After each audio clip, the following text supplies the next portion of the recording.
Well, hello everyone, and welcome to another evening of Pike Road Patriot football, where tonight the defending 5A state champion Pike Road Patriots are hosting the Wetumpka Indians here at Pike Road Stadium. My name is Adam Bishop. I'll be serving as your play-by-play commentator for tonight's game, sitting in for Richard White, who's on assignment this week, and joined as always. That's pretty nice how you put that. I wouldn't have put it like that, Richard. Providing the color commentator, Chris Myers. Chris, I'm excited to get to be here with you tonight. Hey, man, we're glad you're here. It's an upgrade from Richard. Don't tell him I said it. But.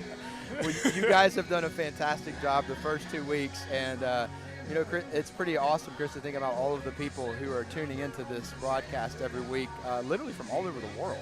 So pretty cool thing we get to do here. Yeah, it's really neat. You know, it's not just this, but the coaches show that you're doing, you know, every week has been really cool too. It's been a great opportunity, and if you're out there in Patriot Nation and you haven't tuned into that yet, those are also posted here on our Pike Road Live channel. Now, don't watch it now. We got a game going on right now, but at some point you might want to catch up with those, getting to know the new head football coach, Ed Rigby. Well, we've got a lot to talk about, getting ready for the Wetumpka Indians this evening. But before we get to that, let me tell you a little bit about the team that we have here tonight. Brian Harris is our engineer. Chad Boak is our camera operator. Dr. Keith Langford, our superintendent of the Pike Road School System. Andrea Manus is the principal here at Pike Road High School. Joy Washington serves as the athletic director. And this great team is excited to be bringing you this game tonight. Yeah, and I know we say it every week, but you know, do want to send a big thank you out to the leadership of the school. You know, the superintendent, Dr. Langford, Miss Manus, Miss Washington, Miss Stockman at the junior high. I mean, they're doing a great job of jumping in, being new this year. And, the trajectory they've got us on is phenomenal. We just appreciate all the effort they're putting in. Absolutely, absolutely. Well, tonight is a big night, Chris, as we are hosting our first region game of the season. Again, as a reminder, maybe you're tuning in for the first time this season, Pike Road has made the jump from 5A to 6A football here in the state of Alabama, playing in Region 2 with Russell County, Carver High School, Sidney Lanier High School, Park Crossing, Stanhope, Elmore, and, of course, our opponent tonight, Wetumpka. And so big night as we get our region season started.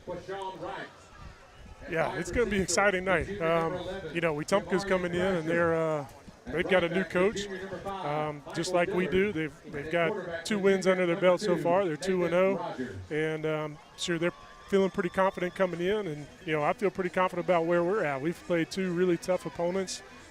Played them really hard, really tough.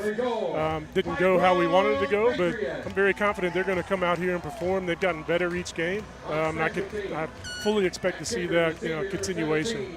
Absolutely. We're grateful for our sponsors for tonight's game. A couple of sponsors I want to highlight here before we get into the action. Vaughn Forest Church, grateful for their sponsorship. A group of people just like you meeting weekly. So whether you're looking for a church home, online or on campus, student ministry, kids ministry, 9:30, 11 a.m. each Sunday, vaughnforest.com. Brantley Bank, that also sponsors the weekly coaches show. Rich tradition of service. They've celebrated the 1-year anniversary of your location here in Pike Road that's right in front of Publix. But they've been in the state of Alabama since 1946. So whether it's personal banking, loans, or even services for your business, give the guys at Brantley Bank a look. You can visit them at brantleybank.com or call them at 334-676-8220. The Pike Road Quarterback Club is responsible for organizing all of the sponsors, this broadcast this evening, and the team to make the things happen. If you haven't yet, visit PikeRoadQBClub.com. That's PikeRoadQBClub.com. To learn more about the club, click on the links for all the sponsors, sign up for the news updates and more. That's PikeRoadQBClub.com, brought to you by Dogwood Media Solutions. Need marketing help, a website, or social media? You can contact them as the Quarterback Club did at dogwoodmediasolutions.com. Well, Chris, you mentioned that the Wetumpka Indians are entering tonight's game 2-0 on the season. 2 impressive victories so far under first-year head coach Bear Woods. Yeah, they've started out really strong. They played 2 7A teams, and Jeff Davis and Baker down in Mobile. come out and done a really good job. It seems like I think he's got them all believing and playing hard and playing well. They've got a good start to their season. They actually had to come back against Baker last week.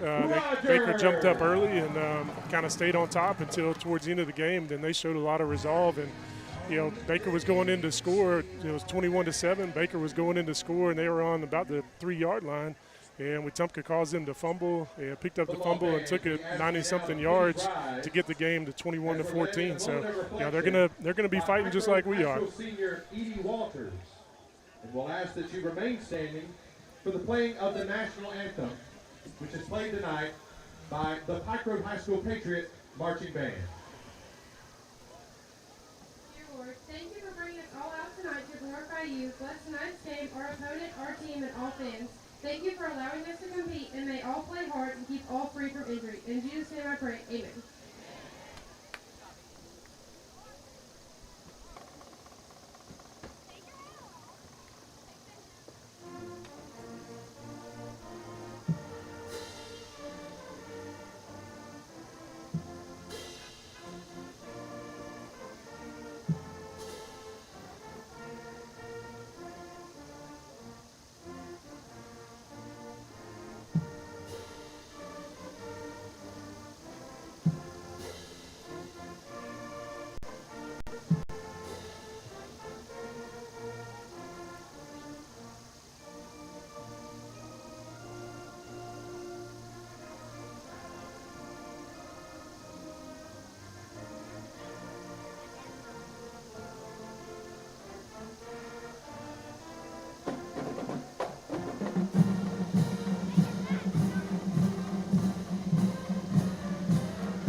A great job, as always, by our Pike Road High School marching band with the national anthem.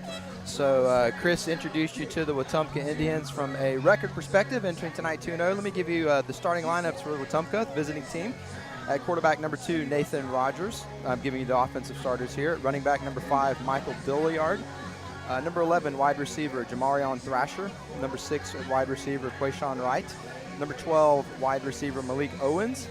Number 83, wide receiver, Jamal Davis. At tight end, number 80, Brant Yankee. Left tackle, number 65, Jacoby Jenkins. At left guard, number 71, Gregory Brown. At center, number 63, John Barfoot. At right guard, number 74, Gerald Lovejoy. And at right tackle, number 55, Clark Barker. And on the defensive side of the ball, number 10, defensive end, Kendall Smoke. Number 99, defensive tackle, Willie Cox. Number 32, defensive end, Jalen Riles. At outside linebacker, number 24, Finn Southwick. At number 1, middle linebacker, Justin Crumball.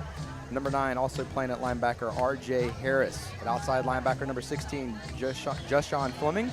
Cornerback number 7, Tristan Bennett. Cornerback number 20, James Ball. Safety number 4, Dorian Jackson. Other safety number 21, Kadarius Brown. And the kicker, number 85, Logan Wayhall. And Chris, there are some key players that we're going to be keeping an eye on tonight when it comes to the Wetumpka Indians. Yeah, I think offensively you always want to kind of start with the quarterback and see what they've got there. And Nate Rogers, number 2. From what I've seen, what he's done, he led them back again last week against Baker. He's a really good athlete back there. He can throw it pretty well. They've got some big receivers, some big targets out there, a big tight end and a big receiver. So I think one of the keys to the game, as always, is going to be, especially with our style of defense, can we get some pressure on him? And once we do get some pressure, he's a guy that can tuck it and run it and get up the field. So if we get some pressure, can we contain him and keep him contained? I think that's going to be huge. They'll run some plays where it's called quarterback runs because he can do that. So that's the guy I think to keep our eye on and make sure we can contain him. That's good. And then at our Pike Road Patriots, as you know, 0-2 entering into tonight's play. But as we've been talking each week on the head coach's show with head coach Ed Rigby, these first 2 games have really served to prepare us for the entire season, and that's going to get us started in region play tonight. So let me introduce the Pike Road starters for you. At quarterback we have Caleb Foster, who is number 11. At running back, number 21, Anthony Rogers. At the ex-tight end position, we have Levi Kelly. At the other tight end position, we have Mason Hussey, number 43. At the Y receiver position, Brennan Tormey, number 17. At the Z tight end position, Jordan King, number 15. And on the offensive line, Big Bison Lang, number 72 at left tackle. At left guard, number 51, Jose Juarez. At center, Connie Coleman. At right guard, number 55, Brendan Arrington. And at right tackle, number 60, Slayton Wortham. On defense for the Pike Road Patriots, and the defensive line, number 9, Malik Brockton. The defensive line, number 56, Gavin Rogers. Number 50 on the defensive line, Josh Hurst. At linebacker, number 47, Bishop Singleton. Number 4, Marcus Jones. And on the cornerbacks, we have number 10, Trey Cavers. We also have a linebacker, Mac Seaman, who's number 33. And the other cornerback is DJ Tolliver, number 6. Safety, Cody Markham, who's number 8. And safety JT Hells, number 14. Doing the serving kicking duties tonight will be Brennan Tormey, and our punter is Mac Seaman. And Coach, our trio of running backs so far this season has played good production from all three: Anthony Rogers, A.T. Thornton, and DJ Williams. Yeah, I think if I'm the other team, I'm saying, hey, we're going to have to try to contain one, Anthony Rogers, and then DJ Williams, showed up with a really big game last week, some really good runs, and then, AT came in as a changeup, and like Coach Rigby said, he provided a spark when he came in there. He's not the biggest running back, but he runs hard. He's got really quick feet, and hits the hole pretty fast. So, if I'm watching us, I'm certainly concentrating on our running backs, trying to stop them, and of course that's kind of one of the keys for us is. We've got to get the running game established and then take some pressure off the running game with some completions and some passes. I think, hopefully up front, we've got 2 returning seniors, and then the other 3 guys are getting experience as we go. So I think they're getting better every week, and as long as they continue to progress, and the offense is going to continue to progress, that's where it all starts. That's right. Also, the other thing, it's been the story the last 2 weeks, but last week we had to protect the ball on offense. We gave up, 2 turnovers for points. I think if we just cut that out, then, we're playing good football. That's right. And the captains are at midfield, going over everything, point toss with the refs. It looks like that I did not see who won the toss there, but we'll get to that in just a second. Let me give a few more of our sponsors before we get started here in just a few moments. The turnover sponsor for tonight is Southern Orthopedic Surgeons. They offer advanced treatment for orthopedic injuries and disorders. 4 easy ways to access their locations. Patients benefit from the convenience of visiting multiple specialist surgeons and physical therapists. You can learn more about them at sosortho.com. Our Red Zone sponsor for tonight's game is the Pike Road Patriot Fund, which was set up to raise funds for the athletic and arts program of the Pike Road School System. You've probably heard, if you live in Pike Road, of the annual Crawfish Boil held each spring, and in the past 10 years, that event has happened. They've been able to raise and donate over $100,000 for Pike Road schools. The sacks for tonight's game will be sponsored by Hawthorne, Atkinson, and Little. They understand your challenges and strive to be accessible, responsive, and informative. They know the importance of finding a law firm you can trust, and that's their top priority. You can visit them at harlegal.com. That's harlegal.com. Tonight's first downs will be sponsored by Guntharp Financial. Today's economic environment brings challenges, but along with challenges comes opportunity and potential rewards. Guntharp Financial works closely with its clients to evaluate those opportunities and reap those rewards. We invite you to check out all the material on their website at guntharpfinancial.com. And Chris, we're grateful for all of these sponsors, grateful for their investment in the Pike Road Patriot football program. But it's time to play some football. It's time to play some football. We got the run out. Everybody should be ready. Looks like we're going to be kicking off. We won the toss, and we're deferred to the second half. One thing I did want to mention real quick, I want to shout out. We've got some new coaches and some coaches that have stayed, but just want to give shout out to all the coaches. Of course, the head coach is Ed Rigby.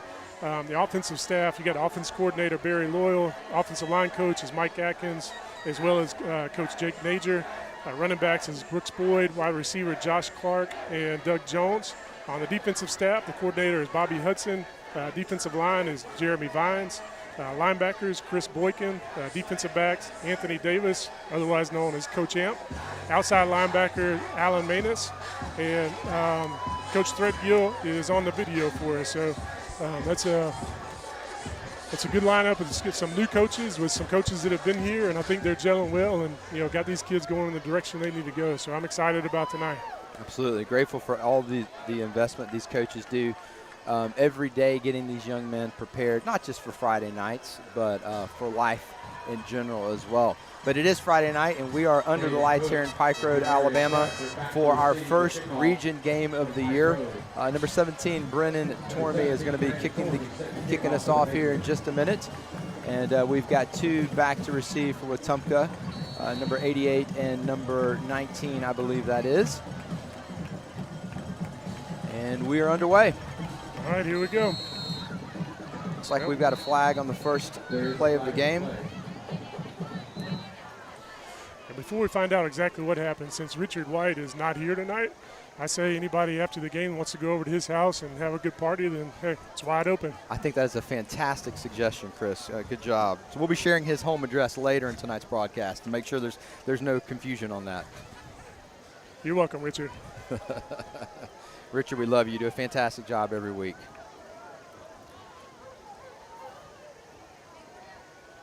Did we have... Looks like we might have got a little anxious getting down the field. Yep.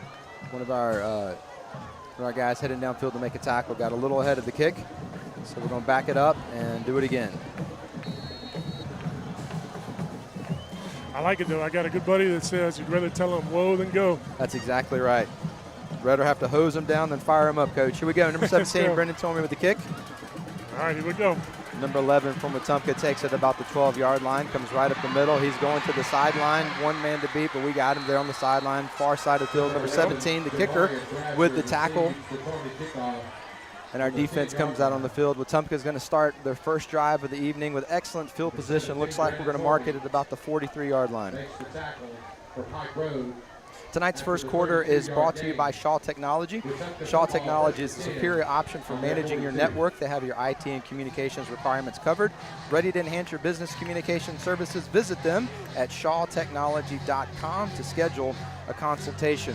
And Chris, it looks like Wetumpka is going to come out in a traditional spread offense, which I never thought I would put those two words together, Chris, traditional and spread, but here they are, number 2 right there at quarterback for the Wetumpka Indians. Yeah, but I think they're certainly a spread-based team, and they're going to stay in it the majority of the game. That's where they're comfortable and what they're going to run it out of. Okay, we'll take 5 as a gift on the first play. We'll do that. We're still, and defensively, we're still we've been in a shuffle every week. So every week we've kind of got a different starting lineup due to injuries or whatever else might be going on. Tonight we still don't have Jalen Jarrett back. Hopefully he's healing up and gets healed up quickly. And also, Bishop wasn't here last week, so he's back out there. So it's good to see Bishop out there this week. Yeah, Bishop missed last week's game. It's good to see him back out here. That call was actually against Pike Road. So they're going to start at 1st and 5 with number 2, Nathan Rogers, taking the snap in the shotgun. 2 backs set to his right. He's going to drop back. A little pressure on him. He's going deep down the field to number 4, and he overshoots him by just a couple of yards. Well, Coach, that's I just called you Coach, Chris. Chris, that's a good way to come out, maybe stretch out the defense. Wetumpka's going for the big game play right off the bat. Yeah, I don't think anybody's really tested us too hard on the backside of our defense. I guess maybe they thought they saw something on film they want to take advantage of, but he was there and we threw the ball, so we'll take it. 2nd and 5. Rogers in the shotgun. He's going to throw a quick screen, and it's incomplete. Almost a backwards pass, but number 11 did a good job of getting upfield. Yeah, we got a little pressure up the middle there as a catch and throw on that quick screen like that, but it's good to see some pressure getting through the defensive line there. I think our defensive line is enjoying putting some pressure on the quarterback after stopping that fullback dive all week last week, Chris. This is nice to see them be able to, show those athletic skills and get back there and put some pressure on that quarterback.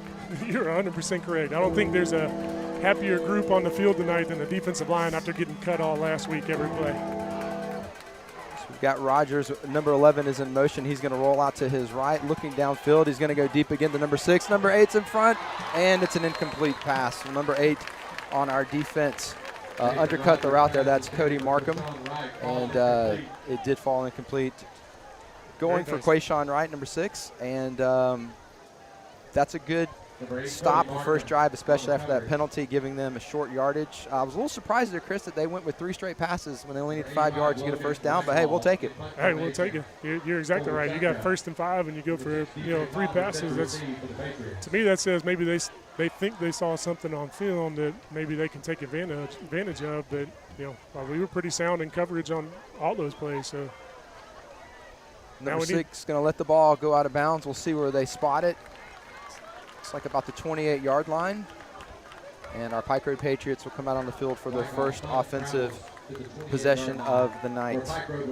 It's a good stop for the defense for the first series. Very good stop. Now we need the offense to come out and keep improving like we've seen. We can be nice to get on the board first tonight and kind of get that momentum going. Absolutely. The Patriots are led out on the field by number 11, our quarterback Caleb Foster. For the Wetumpka Indians, number 1, Justin Cronbaugh, a middle linebacker, is a guy to keep your eyes on. He can fly to the ball and fill holes. And we come out and spread. We've got trips right. Number 43 is in motion with now everyone on the right side of the field. We're bringing number 15 back in motion. Fake speed sweep. We're going right up the middle to Rogers, and he's brought down at the line of scrimmage. Number 21, Anthony Rogers. All right, yeah, defensively, Wetumpka will do some different things. They kind of, right there you saw a 3-3 stack, so they've got 3 defensive linemen, and then the 3 linebackers behind them will be stacked directly behind them. They'll also get into a 3-4, similar to what we run with the 3 linemen and the 4 linebackers. And then they'll do something a little different too. I'm sure we'll hear it, we'll see it, if not this series, the next for sure. They'll walk everybody up on the line of scrimmage on their entire defense. Foster in the shotgun. He's going to give it to Rogers. He's coming outside. Can he get to the sideline? No. Good sound defense by number 7 there for the Wetumpka Indians. Staying at home, cornerback Tristan Bennett with the tackle. Yeah, we needed 1 block out there on the edge, and I think he would have got out of there. But was that third and 5, 3rd and 6? It's a manageable 3rd down. We come out running the spread. We've had a 2-back set with Caleb Foster so far tonight. We'll see if we stay in that set, or it looks like we're going to spread some guys out. We've got trips on the far side of the field with a single wide out down here, and Caleb Foster is always in the shotgun. He's going to drop back, roll out to his right, looking to the trip side, and we've made the completion. Unfortunately, looks like we're a few yards short there of the 1st down. Yeah, it's a good rollout. He got out there, had a clean shot at it. Juju Lane caught it, but it was just 2 yards short and he couldn't get turned around. Yeah, but completing a pass like that, the first drive of the game, especially to a wide receiver who's just kind of getting in the rhythm, that's going to come back to help us later in the game. So good first drive, no negative plays, and we will be punting it back to Wetumpka, who has number 11, who is deep to receive. That is Jamarion Thrasher. And we have Max Seaman, who is lined up to punt for the Pike Road Patriots from about the 35-yard line.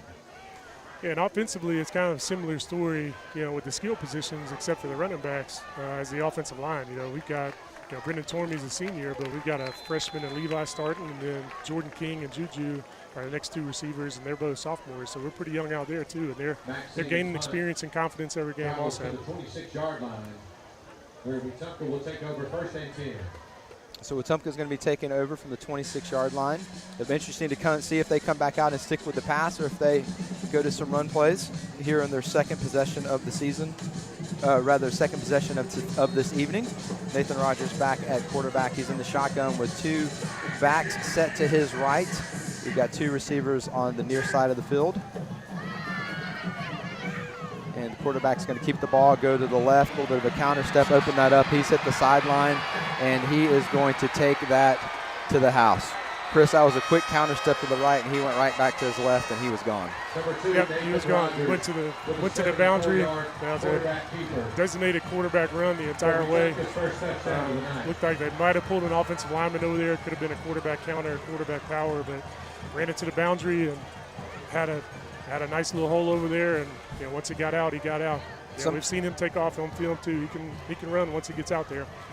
Yeah, he certainly has speed, and once he got into the open field, no one was going to catch him. Chris, sometimes it's something as simple as just the set of the formation, bringing 2 receivers to the other side of the field, gave him one less guy on that side of the field. It was a well-designed play, well executed by Wetumpka, and they're the first to put points on the board tonight. That's right. And also talking about the defense, we're missing Jalen, but also really one of our starters and impact players, Brennan Jordan's also out with injury. He got hurt last week too at that outside linebacker spot. So like I said, we're shuffling people around and getting them where they need to be. And, one's going to break every now and then. That's all right. And Coach, I mean, nobody wants us. Chris, I'm going to call you Chris at some point instead of continuing to call you Coach. I think it's a little bit of the carryover from our weekly coaches show. So receive that as a compliment. I'll take it. No one wants to see a 70-yard touchdown run.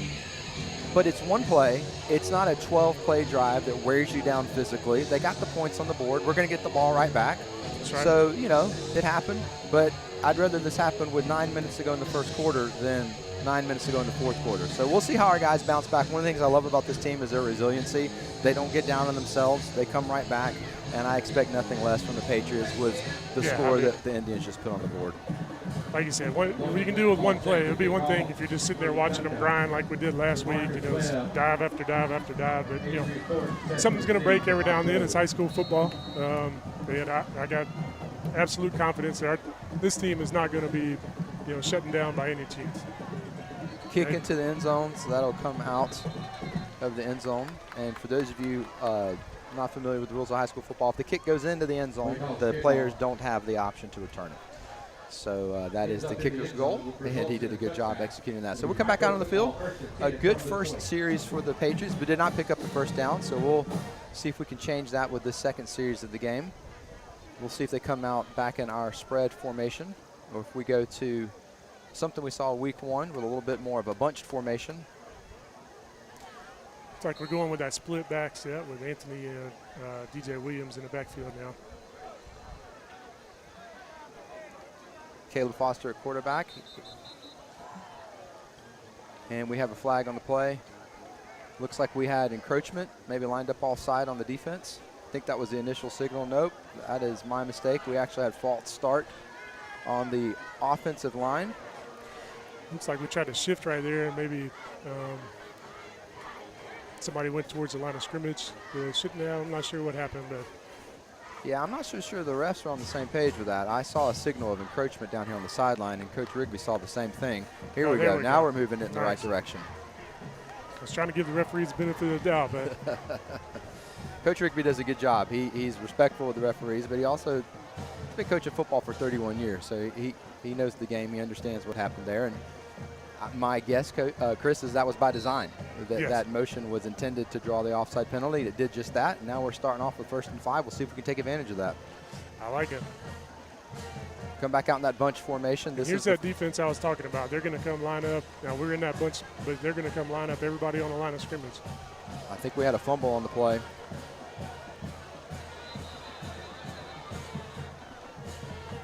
They're going to rule him down, so we're going to have 2nd and 5. Did not pick up any yardage on that. Chris, I couldn't tell if we fumbled the ball, if they just made the stop there at the line of scrimmage. But either way, we didn't pick up any yardage on that play. Yeah, it looked like, I think you were right to begin with. Maybe it hit the ground and we got back on it. But it looks like we're staying in that heavy set, or G-line as Coach likes to call it. Caleb Foster up under center with the heavy set, bunch formation, G-line. Looks like defense moved to, again, I don't know if they're jumping off sides. I don't know if they're lining up off sides. Yeah, it's hard to tell from this angle, but we'll take it. It's twice in the same drive. That's got to be driving the Wetumpka coaching staff crazy. Yes, absolutely. It's interesting, Chris. I mean, you played football at a high level. Does that formation help draw the defense off sides? It's interesting that that's happened both times with that formation. Yeah, that's a great question. I would say if, maybe they're putting some guys on the line of scrimmage that aren't used to being on the line of scrimmage, like some linebackers. Right. But you'll see later in the game, they're comfortable moving their linebackers up to the line of scrimmage. So I'm kind of surprised they've done that. Foster under center. We've got speed sweep coming to the left. With number 2, he's going to try to break it to the outside. And again, the cornerback does a good job of staying at home for the Wetumpka Indians. We'll pick up 4 yards. And in that offense, if you're picking up 3 to 4 yards of play, Chris, that's success. Absolutely. 4 yards every play, you're winning football. You're winning football. It's a good change of pace after coming out running the traditional spread offense the first drive to go to this. And Coach Rigby and I talked about this in the weekly coaches show. There aren't many high school football teams, Chris, that can run 2 different really offensive philosophies in the same game. So it's impressive to see these coaches have implemented this so quickly with the Patriots. Anthony Rogers is going to take a quick pitch from Caleb Foster, break right up the middle, and be possibly at a first down. Looks like a little extracurricular activity there at the end of the play. I don't know if the ball hit the ground or if someone dived in on the pile a little late. I'm pretty sure that the looks like the ref is marking the ball down. That's what my eyes saw. Number 21, Anthony Rogers. Sometimes when that running back's already on the ground, somebody will yank the ball out. It'll pop up in the air. Everybody get excited. But we had already picked up the first down, and that is the Patriots' first down of the evening. And our first downs for tonight's first quarter are sponsored by Guntharp Financial, and the Patriots will continue to drive from their own 40-yard line. Back to Rogers, a quick pitch right up the middle. He's going to break it. There's no one to catch Anthony Rogers. He's at the 30. He's at the 20. He's at the 10. Number 4 is going to try to get him. Did he make it in? Oh, they're going to mark him down at the 1-yard line. It looked like he was in there. But, hey, beautiful run. Great job. Great job up front. Give him a little gap. Great job by him to find the crease and then bounce it out and get out of there. Ran the exact same play that we picked up the first down, came right back to it. Basically a quick little pitch to Rogers. He goes right up the middle, broke it to the sideline, and it took number 4, Dorian Jackson, the safety from Wetumpka, chasing him down at the 1-yard line. But here we are, first and goal now, really from about the half-yard line. We're going to stay in that bunch formation with Caleb Foster under center. Yeah, let's just punch this thing in. Don't play with it. There we go. That's exactly what he's going to do. Let's go. Let's go. Let's get the official signal from the refs. There we go. Touchdown, Patriots. I got you, Richard. Touchdown. There you go, Richard. That one's for you, buddy. I'll give you about an 8 out of 10 on that, Chris. That was fantastic. So that was fantastic. No, Richard's the only one that could get a 10 on it. But, hey, how about that? What a great answer from the Patriots to march all the way down the field. Caleb Foster on the quarterback keep right up the middle. Extra point pending. We're going to tie this ball game up after that impressive first touchdown from the Wetumpka Indians. The Patriots come right back, and Chris, the coaching staff's got to be really pleased to see that. Got to be happy with that. You know, I like the thought process behind it too. I mean, when you look at the offenses, you know, if you take that heavy set out, they're fairly mirror image. I mean, it's a spread offense versus a spread offense, designated quarterback runs and counters, and, you know, it might be something they're not used to seeing, especially when they've been practicing themselves, you know, over the whole summer. So I like it. Stay in it and keep punching the ball on them. That's fantastic. And Tormey with the extra point is good, so we do have a tie ball game. And, I mean, Chris, you just can't underestimate the value of being able to bring out a different offensive set literally on the second drive of the evening. And as you said, Wetumpka's used to playing the spread every day in practice. This is not something that they're accustomed to seeing, and it really showed on that last drive. Yes. You know, I love the, you know, Coach Rigby's thought process behind that set. He was, you know, a spread-based coach, and, you know, he said he read Bill Walsh's book, and Bill Walsh said he always had a set for when it was short and goal or, you know, under 3 yards to get a first down. He always had to get in a heavy set to pick up that short yardage, and that's what Rigby's adopted, and it's, you know, it's working. That first touchdown of the evening from the Pike Road Patriots is sponsored by Vaughn Forest Church, and Brennan Tormey, number 17, will now be kicking it deep to the Wetumpka Indians. Looks like number 88's on reception. He's going to fake to the outside, come right back up the middle. Good sound tackle there right at about the 30-yard line. Looks like the ball might have come loose there at the end of the play, but he was already down. Our defense will come back out on the field. And other than that one play, the defense has done a great job so far. Yeah, and hopefully we'll see if they can keep that up. Hopefully they kind of saw that on the sideline and coached up what happened, because if I'm calling the offense, within the next 2 plays, I'm coming back to that.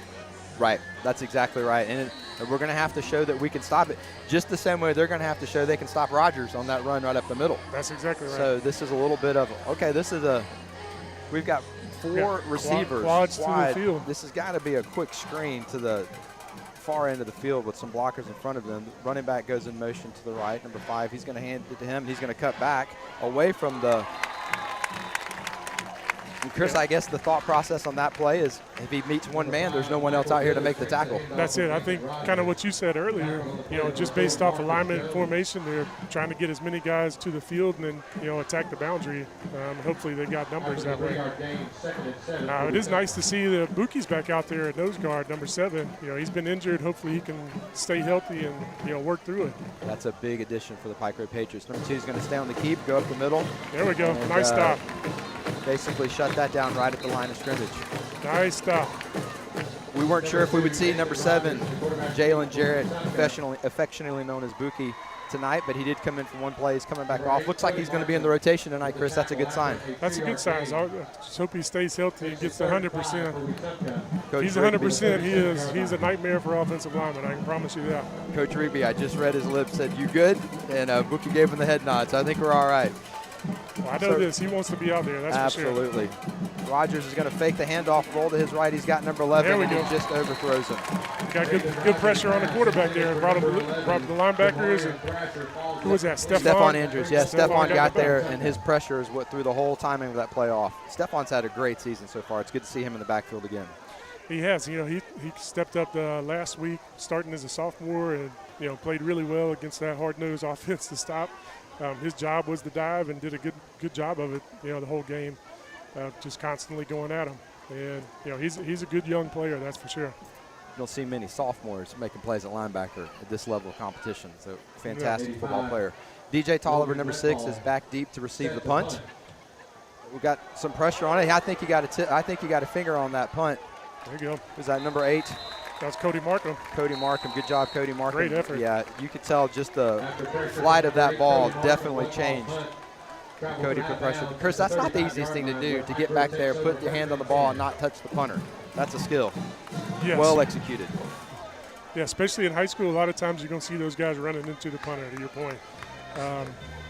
So, you try to coach him to take it off of his foot so you're not running into his body. You're going where the foot's going to be, but, he did a great job of keeping his angle right there. So we've got a little bit of a stop of play here. 5:37 to go in the first quarter. And, Chris, I don't know what Coach Rigby is going to do coming out here, but I wouldn't be surprised if we go back to that bunch formation until the Wetumpka Indians show they can stop it. Yeah, I would not be mad at all if we came out that same set and just kept pounding. If it's not broke, and they're not making you do something different, then I 100% would keep doing it.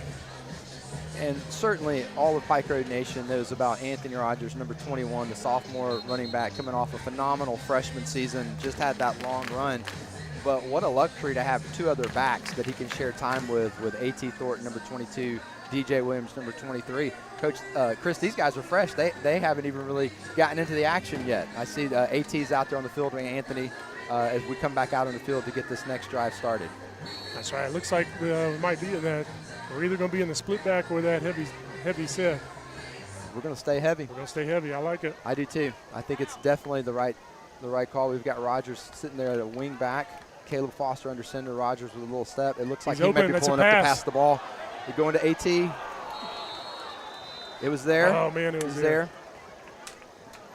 Good thought, good concept. Hey, that's a great call. That's a great offensive call. It was wide open. And now that Indian defense has to keep that in the back of their heads for the rest of tonight. You're exactly right. That's going to keep those linebackers and safeties thinking, I can't quite come feeling that box like I want to, because they do have something they're going to put it over the top on us. Great play call. Didn't quite execute it, but that's all right. We'll come back 2nd and 10 here. And it looks like we're going to stay in this bunch formation with Caleb Foster under center, basically coming out the exact same formation on 2nd down. We'll see if Rogers goes into motion. There he is with the step. We're going to come back to the counter. And about a 3-yard gain. Had folks calling for a face mask on that one. Didn't get a flag. We got 5:19 left in the quarter. Yeah, he certainly went down to the turf at an awkward angle. It did not look like a normal tackle. So maybe a missed call there by the refs. But we're going to be sitting here now at 3rd and 7. We'll see if we go back to the spread, if we stay in the bunch. We're going to stay in the bunch on 3rd and 7. As we've seen, Chris, we can pass or run out of this formation. That's right. So we'll see what we do here on 3rd and long. And it's not much for Rogers to find a crease and break it for 7 yards. We're going to go back to the play. Sure. They got the long run on last time. Looks like he might. That kid, I'll tell you what. He just carried about 4 players with him. Anthony Rogers with a 10-yard gain. Good enough for another Patriot first down. Chris, that's a great point. They had him 2 yards shy of the first down, and the young man just kept his legs moving and moved the pile 4 yards past the marker for a Patriot first down. And our first down in the first quarter is sponsored by Guntharp Financial. Grateful for their support of the Pike Road Patriots. So here we are about midfield. Looks like we're at the 48-yard line, and we're going to stay in this bunch formation. I tell you, those kind of runs right there are the ones that rip your defense's heart out. Oh, yeah, they thought they were about to get off the field. Yep. Yes, you thought you had him, and he carries 4 of you for a first. I love it. Got a flag on the play. Let's see, going back false 5. start on the offense. So we'll be backing it up 1st and 15. Looks like some of the bigger guys are coming off the field. We might be going back into the spread now with a 1st and 15. Got to pick up that extra 5 yards. That's exactly what we're going to do. We're going to have Foster and shotgun. We've got Tormey out wide. Along with him, number 15, Jordan King. And the 2 backs, 1 to each side for Foster as he's in the shotgun. Waiting to snap. He's going to give the quick handoff. There we number go. 22 right there up we the go. middle. Let's go. Great cut. A.T. Thornton with a great run. Coming off a great game last week. It's good to see A.T. getting into the action. I like it. Big Brennan Arrington, number 55 up there, handling his business on their biggest defensive lineman, too. Like to see that. Got to do it up front to have plays break. That's for sure. I love it. Looks like the bigs just came back out on the field. So I think we might be going back into this bunch set after that long pickup. We are. Caleb Foster is going to be coming back up under center. All right, we just don't need negative plays. We got them reeling right now. Rogers, A.T. Thornton's in on the motion. run. Yep. Very nice. Take 5 yards, maybe 6. They really are interchangeable backs. Just put them in there, run the same play, same result. That's it. That's a great sign. That means we're getting our assignments up front pretty consistent, coming off the ball and reestablishing that line of scrimmage if we're getting 5 a pop. A.T. comes off after those 2 pickups. Number 21, Anthony Rogers, back in the game. He's going to go right back to that wing position. They've been putting that guy in motion about a second before the ball snapped each play. Let's see if they continue that. Now we're going to bring it from the other side. Pitch. We're going to come right back up the middle. Nice cut. Great pickup. Absolutely. First down. Love it. And again, this is the type of stuff that's going to keep that defensive coordinator and that defense just reeling, because right now they're going, everybody's in the box, and we have everybody in the box, and we're not stopping it. DJ with a great run there. And wow, again, just to keep coming back to it, to have 3 backs that are all capable of carrying the ball. You know you're going to have someone carrying the ball with fresh legs. So we've got Rogers and we've got Williams out there right now. Caleb Foster under center. He's going to put Rogers in motion. A quick pitch. He's coming right back up the middle. And love it. He's staying on his feet.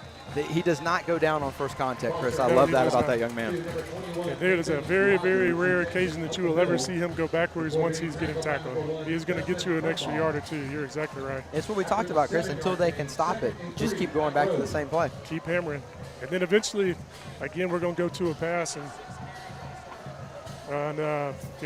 we can slip Tormey out there just like we did in that Hillcrest game for that great catch he had in the end zone. Yep. They won't be ready for that. He's lined up on the end of the line of scrimmage, so he could certainly do that. We're going to put 22 in motion. A.T. carrying it again. This time they're going to get him right about the line of scrimmage, but A.T. keeps his legs moving. He may have gotten. Oh, that's a flag. There we go. Good job. That's the way to keep your composure, Hussey. Good job. They pushed Hussey right in the face mask, and he just walked away. That was a great job. There is a flag on the play. It takes composure to do that in the heat of battle. So good job by that young man for not losing his composure. We'll see what the call here is on the field. Yeah, and it's easy to kind of jump on kids when you see them make an emotional mistake. But you're out there giving it everything you got, and it's a battle every single play, and you're fighting for every yard. And the adrenaline's high, and it's easy to lose composure, but he did a good job of hanging in there. I'm very proud of him for that. So that's going to be a personal foul penalty on the Wetumpka Indians. That's going to move us up 15 yards with an automatic first down. It's going to give us great field position trying to put the second touchdown on the board tonight. Again, the first down brought to you by Guntharp Financial. Grateful for their support of the Pike Road Patriot football. So here we go, Chris. We've got first and goal. You know what else that kind of shows me is they're getting frustrated with this offense, and they're not stopping it. And that was a little bit of frustration showing up too. It was. We're going to hit him right up the middle again. He's coming right up the middle. Continue to turn those Look at legs. that Did he get into the end drive. zone? Did he get into the end zone? Yes. Are you kidding I me? think he did. Absolutely. Touchdown, Patriots. Let's go, Patriots. Let's go. Chris, they had him at the 5-yard line, and the young man kept his legs moving to put the second touchdown on the board for the night for the Patriots. That touchdown is brought to you by Von Forest Church, and Anthony scored so quickly, I didn't even get a chance to give the Pike Road Patriot Fund a thank you for their sponsorship for getting us into the red zone. They did. Got him there. Hey, I love it. I love it. That's awesome. That's a grind on them too. You know, the defense has got to start getting tired when you run that many plays at them. And we get, like you, to your point, we've got 3 running backs that we can give it to that are all going to go out there and get yards. Extra kick is up and good. Extra point is good. Yeah, you're physically wearing them down, but it's also got to be demoralizing for that defense. Yes. And I'd imagine the defense coordinator over there is getting in their ear, and you know, he's probably getting a little frustrated at this point too. If we got one more drive, that we do that again, then you know, there's only so many things you can do when you have 11 guys in the box, but you can't stop it. And then whenever you start gambling with your safeties and your linebackers, and that's when, you know, our Coach Rigby's going to see it, and we pop that pass again. So I love it. Love it. Gave up one big play and then came back, stopped him, and got 2 very nice drives on offense. Great job, Patriots.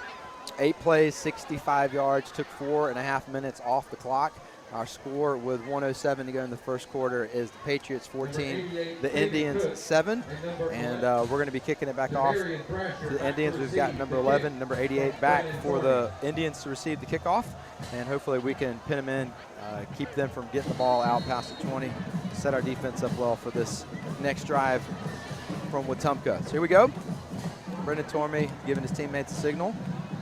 And the kick is off. Number 11 is going to receive it about the 10-yard line. He's going to stick to the far sideline, and we're going to take him down right at about the 16-yard line. There is a flag on the field. Number 11, Jamarian Thrasher receives the 20. See what that call is. Usually on a return, that's a holding penalty, but we'll see what happened here. Sounds like Trey Cavers on the tackle. Yep. We got a holding on the return, so that's going to back the Indians up. I like it. I like it. Looks like we got Malik Blockton, Jayla Jarrett, and Shamar Powell out there at the defensive line. That's a really good starting unit. We got 57.8 seconds left in the first quarter. Pike Road 14 and Wetumpka 7. Jalen Jarrett back out on the field to start this drive for the defense. Good to see. Looks like we said earlier he's going to be in the rotation tonight. So Rogers leads the Indians back on the field. He's in the shotgun spread, 2-back set to his right. He's going to keep it back to the left. This is the play he took to the house earlier, and our defense stays at home. Jalen Jarrett. Jalen makes a big difference when he's on the field, Chris. He's a playmaker. I coached him when he was in middle school also. And he's a defensive lineman right now, but he was my starting quarterback and safety. So, I mean, he is a phenomenal athlete. Wow. He is a difference maker when he's healthy, that's for sure. That is awesome. We got trips set to the near side of the field with Rogers in the shotgun. He's going to look there, going to be a quick screen coming back to the middle. Nice. Overthrew it. Our defense had that defended well, so even if he had thrown it on point, I think we'd have had a good stop there. But nevertheless, it is an incomplete pass, which brings up 3rd and long for them. That was a great job by Trey Cavers playing that aggressively. Yeah, the one thing to watch when you play it that aggressive as an offensive play caller, if you see a cornerback come up that fast, then they'll pump that screen and then let that receiver release. So hopefully they didn't notice that. I'm not going to call it, but on they're that play, coming back to the same set, Chris, so we'll see. That was a really good play by Trey. So it is certainly a passing situation here. Rogers in shotgun. He's going to look to he's scrambling out to his right. Good pressure. An incomplete pass. Number 25, Stephon Andrews. We're going to call that young man's name quite a bit tonight. Again, pressure on the quarterback, forcing an incomplete pass. Yeah, we had a few guys back there, and he got to him. And we had great coverage in the backside, too. So, you know, he's rolling out, trying to get there, and we've got guys, you know, breathing down his neck, and we got somebody on everybody out there. That's a great job by the defense. It's a huge play. You always love to see him punting out of their end zone. That's a great call, Chris. Anytime the other team is punting from the end zone, good things usually happen. So we've got DJ Tolliver sitting at the midfield, about the 50-yard line, actually creeping up a little closer than that. We'll see if we go for the block and we set up the return. It looks like we're bringing some heat, and they don't quite get there. No way. Wow. Come on. DJ catches the punt about the 45-yard line. He's going to bring it back to the near side of the field and be forced out of bounds right about the 35-yard line. Pretty questionable call there from the ref in the end zone. These refs do the best job they can, Chris. They're out here serving these young men, but that did not look like a roughing the punter from my vantage point. No, he had already gotten the punt off, it looked like, and then we checked up, and the guy just looked like he was trying to just hold the punter up, but, he threw the flag, so we'll see what it comes out. Yeah, all three Patriots pulled up. None of them dove at the punter. That's so right. Maybe they'll wave the flag, but it certainly did not look like a roughing the punter, especially when you see all three young men pull up simultaneously at the same time. But nevertheless, well, that's what they call them. And you're going to call punt block down there versus punt returns. You've got them backed up. If you get your hand on it, I don't have a problem with the call, being aggressive to go get the punt. But. Well, the unfortunate part for the Patriots is that's going to bring our defense back out on the field, and I apologize for that. It is not going to bring our defense back on the field, because I was about to say that would be super unfortunate. We are actually back on offense, and Caleb Foster is back in the spread offense. Two wide receivers to the far side of the field, two-back set, and he's going to give it to the dive. Looked like a face mask there. Yep, we're getting that call. Flag. I believe that was Rogers on the carry. Yep. We'll see if that's of the 5-yard penalty. The penalty is a face mask against Wetumpka. Nice. Chris, one of the things I like about these two offenses, whether we're in the bunch formation or the spread, both formations still give us the option of getting Rogers the ball right up the middle, and he does good things when he gets on the other side of the line of scrimmage. Yeah, he's a special back in a lot of different ways. His vision and seeing which hole is there is exceptional, and then what he can do once he hits the hole is also exceptional. If you saw that run against Maris for 16 yards last week, he went through the hole, linebacker was sitting there, spun on the linebacker, made 7 other kids miss. It's just, he's a joy to watch play this game, I know that. So this will be the last play of the first quarter. That's a live ball. Foster's going to jump back on it. Looks like he went for the pitch there with number 15, Jordan King, coming around. And yeah, that's the thing. We got to avoid the negative plays and mistakes like that, because that could have been, really bad right there. Fortunately, he had the ability to get back on the ball. That was huge. Well, not the best play to end the first quarter, but certainly a great first quarter for the Pike Road Patriots as we sit on top now 14-7. And Chris, we've talked about it a few times already in the first quarter, but I think the thing that's impressed me the most so far is just this offensive set that the Wetumpka Indians have not yet been able to show that they can stop. That's right. I think we're about to go back to it. I think, was it 2nd and 17, 18, somewhere around there. We were 3rd and 17 and stayed in this heavy set and still got the first down. So we're easily 2 plays away from a first down in this set, I feel.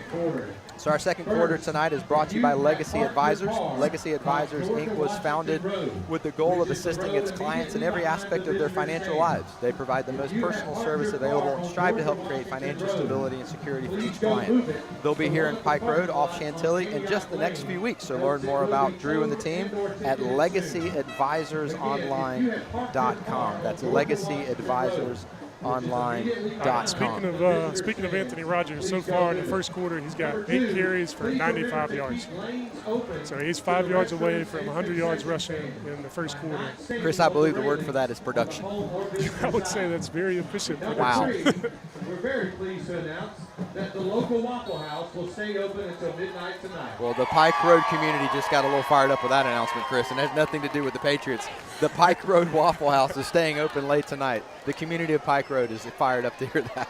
Caleb Foster's under center. He's going to fake the pitch, come back with a counter to number 2. Very nice. And a nice pickup there. Yeah, that's nice. They've been watching Anthony get the ball on that same play over and over and over, and then make that same motion and give it back to the other wing coming underneath and pull on a guard. That's a good play. Number 2, Tremarcus Webb with the carry. Yep. Normally on the defensive side of the field, getting some carries at running back tonight. That's I like right. that. He's an explosive player, so it's good to see him get the ball. You know, he scored the first touchdown against Hillcrest on that exact same, counter play out of that set. Very versatile young man. We're going to come out now. 3rd and 13. 3rd and 13. We're going to go to the spread offense.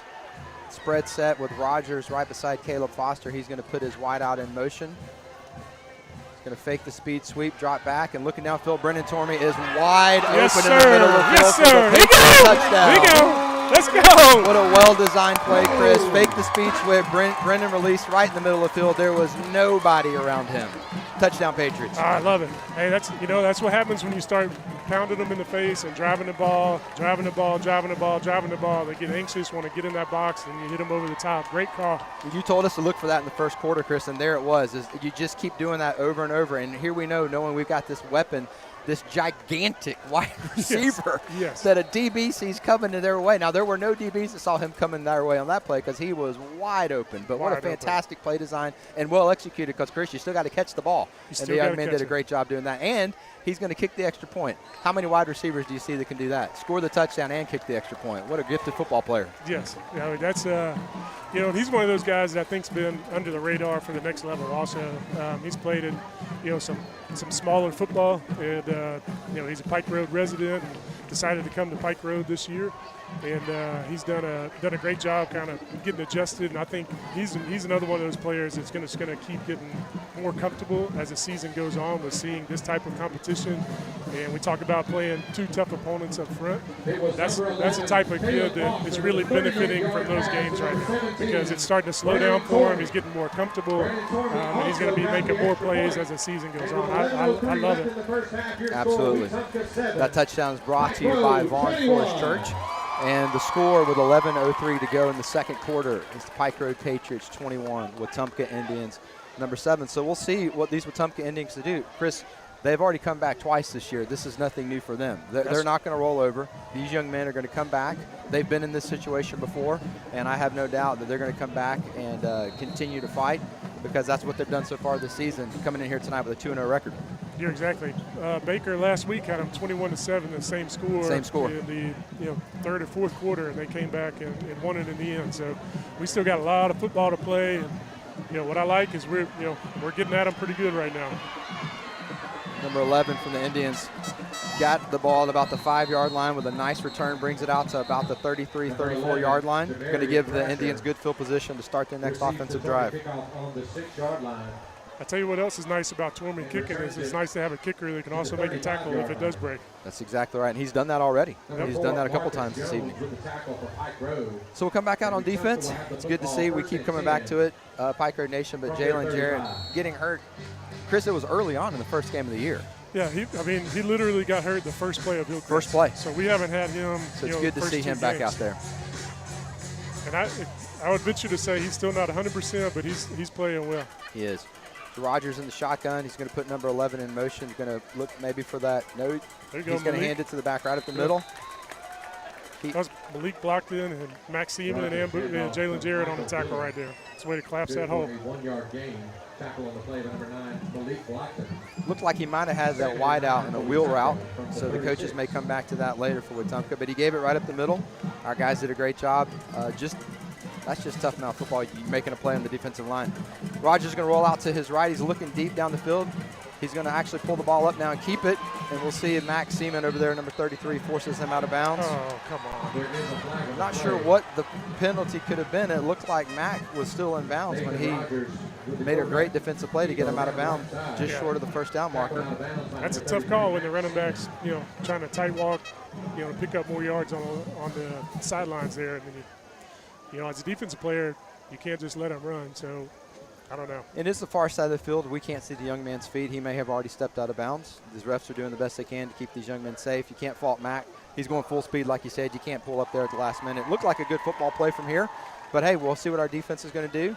Call didn't go their way. They're going to have to bounce back. This may be the momentum the Indians have been looking for. It's going to give them good field position, but it is still 40-yard line. So they still got to go 40 yards to score. We'll see what our defense does. And it looks like their offense coordinator is realizing that we're getting some pressure on that quarterback, so he's having them run sprint outs and roll outs and trying to get him out of that pocket. Yep, that's right. Here he comes rolling out again. And our guys do play. He was trying to make a pitch, Chris, is what I think, and our guys just wouldn't let him. Here comes another flag. Came in late. Not really sure what have happened there. Maybe a little extracurricular activity downfield. Yeah, I didn't see what happened there. I know that was a great play by Malik, blocked it, and smart power right there to close him up and get him down for a no gain. Hope that's not against us because that was a really good defensive play. We're waiting on the call. Yep. After the play, personal foul, face mask on the Patriots. It had to be back on the back end somewhere. I'm not sure what happened there. I believe a wide receiver got tangled up with one of our DBs, and it looked like right after the play ended, somebody got it. It's one of those things, Chris, I think where probably both guys were engaged a little bit there. But, hey, that's 2 back-to-back personal fouls, giving the Indians 30 yards. Good time to kind of call the young men to the sideline, remind them, look at the scoreboard. Don't need to do anything to help out the opponent. But it's football is an emotional game, Chris. That's right. You know, you're in the heat of battle. Sometimes these things are going to happen. Like you said, that's a great time for a timeout. Get them back over. Hey, guys, settle down. We can stop them. You proved you stopped them.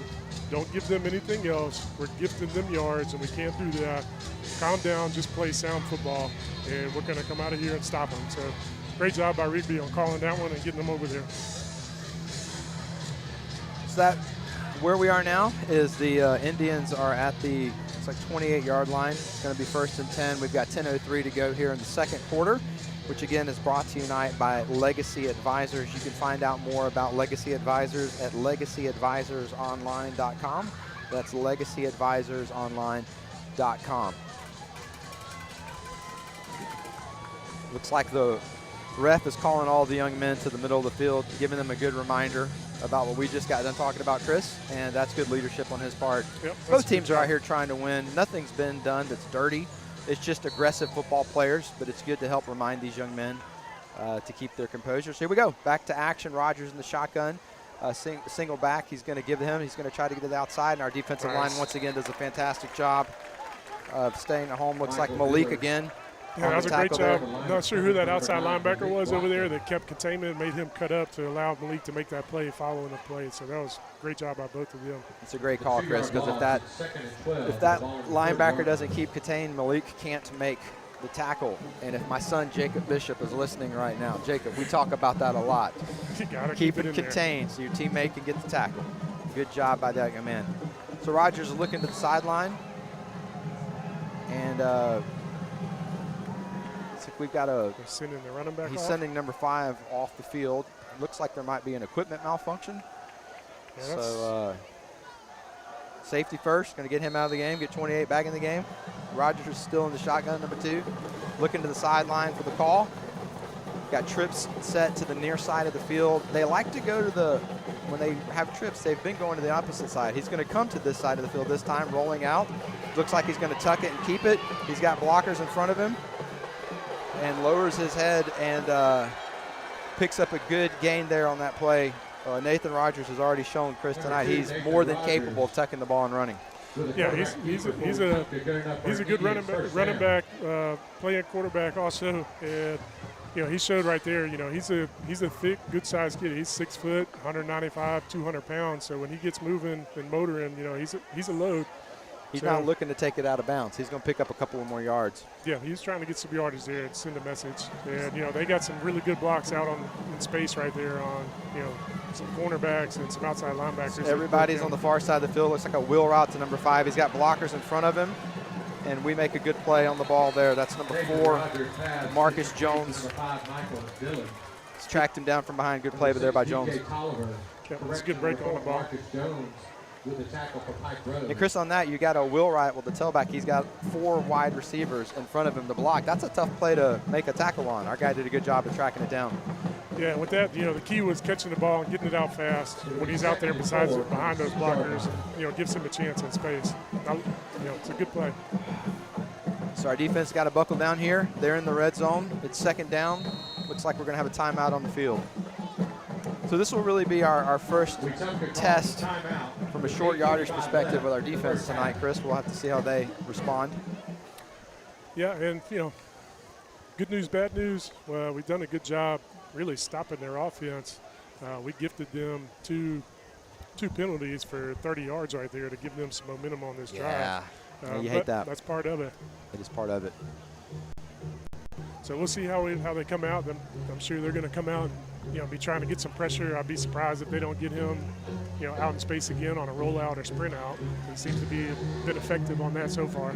Yeah, they're not getting anything up the middle, and when they roll the quarterback out, I don't want to say he picked up the yardage there on a broken play because it was a good play, but that was not the intent nor the design of the play. He just made an athletic football play. That's right. They made some really good blocks out there, which typically our guys are pretty good at getting off the blocks out there in space and making a play. So hopefully that's what we're about to do. So here we are. We've got 2nd and 4. Rogers in the shotgun, one back at each side. Trips on the near side of the field. He's going to give it to number 11. Who's going to take it to the – he may have got in there. Touchdown, Indians. Took it to the short side of the field, away from the trip set, and he was able to sneak it in right on the pylon for the 2nd touchdown of the evening for the Wetumpka Indians, bringing the score Patriots 21, Wetumpka 13, pending the extra point. And Chris, they executed that play well. Yeah, they did. We talked about this earlier. They seemed to like, put some receivers to the field side, and he sees something he likes attacking the boundary side right now. It's interesting to me how the majority of the time tonight they have run away from either the trip set or so clearly there's a offensive philosophy or strategy there. We'll see if our defense responds. And Chris, that's a lot of what defense is. You see what the other team's doing, you make adjustments throughout the game and try to stop it, just like they haven't stopped what we've been doing. That was really their first sustained drive of the evening, but we aided it with 30 yards and penalties. Yeah. I mean, when you give them 30 yards, you're taking away, your advantage on defense for sure. And the probability of them getting some points when you give up almost half the field, it certainly goes up. And, they took advantage of it. That's what teams are going to do, and that's what they're supposed to do. Well, as the great philosopher Rafiki from The Lion King once said, it's in the past. There's nothing we can do about that right now. These young men got to stay positive, keep their heads up. They still got the lead, 21-14 with 8:15 to go in the second quarter. Again, tonight's second quarter is sponsored by Legacy Advisors. You can learn more about them at legacyadvisorsonline.com. We've got 3 guys back deep to receive this kickoff, so hopefully we'll have an opportunity to do that. The kicker's done a good job so far of launching it into the end zone, so maybe we'll get a shot here to return this. So number 85 is going to kick it, and he's going to get in the end zone again.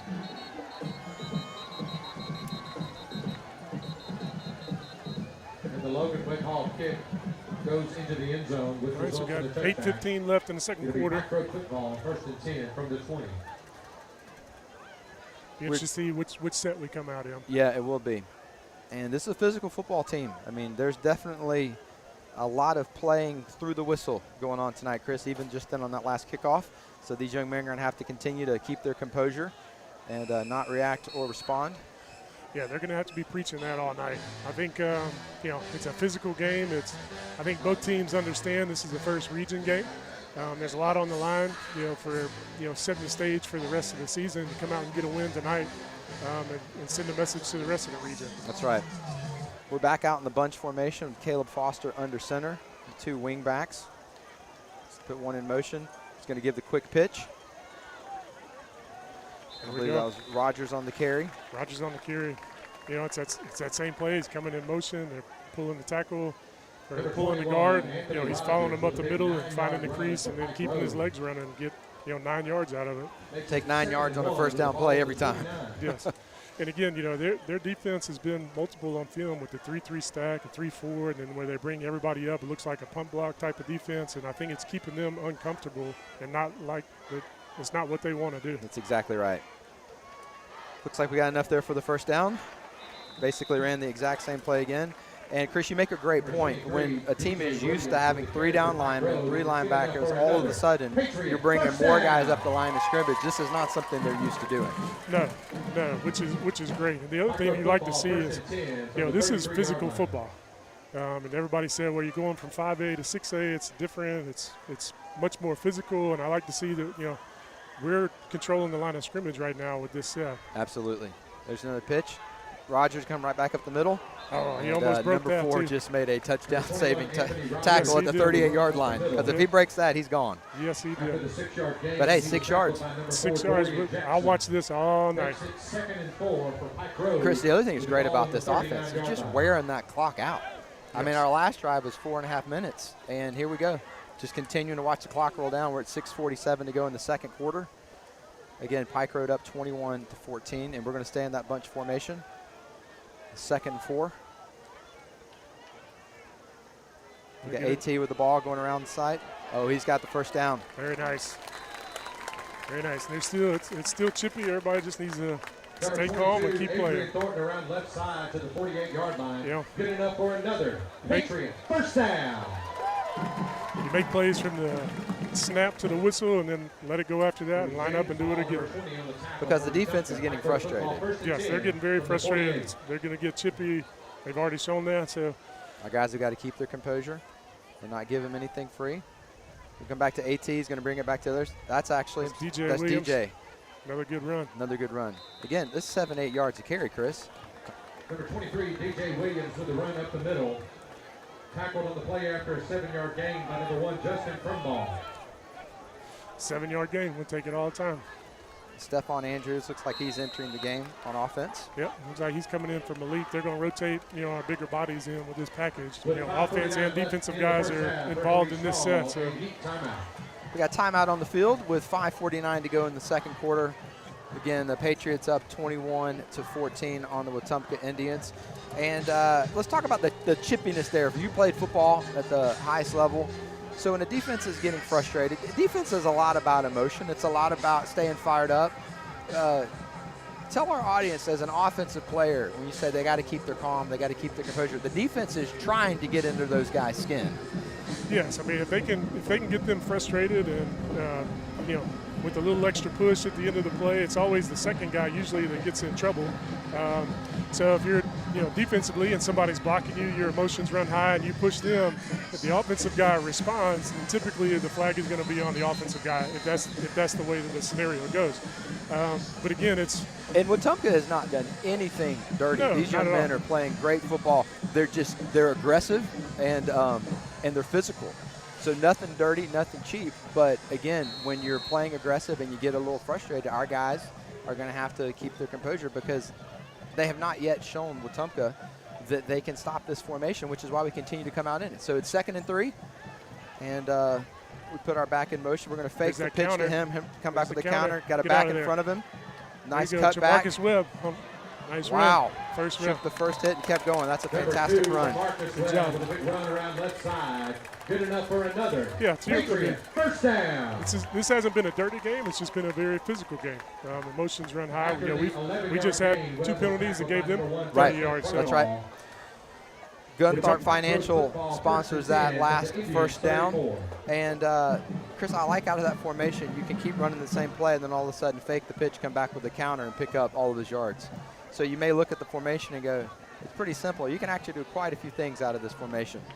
So here we go with the pitch, back up the middle for Rogers, gets behind his lineman, picks up another 7-8 yards. Very nice. 21, Anthony Rogers with a run up the middle, tackled on the play. As much as you hate to play against it, because it's kind of the similar philosophy as what Maris was doing last week, but until someone shows you that they can stop it, then you have no reason to stop running it. Absolutely. And I like it. Grind the clock down into halftime, go punch it in right here, be up 28-14 going into half, and getting the ball next half. We just need to execute right here. So Rogers back under center, staying in that bunch formation. He's going to pitch it to number 22, A.T. Thornton. Again, another positive pickup. Close to the first down. Not sure he quite got there. I think he's going to bring up a 3rd and 1. Number 22, Adrian Thornton.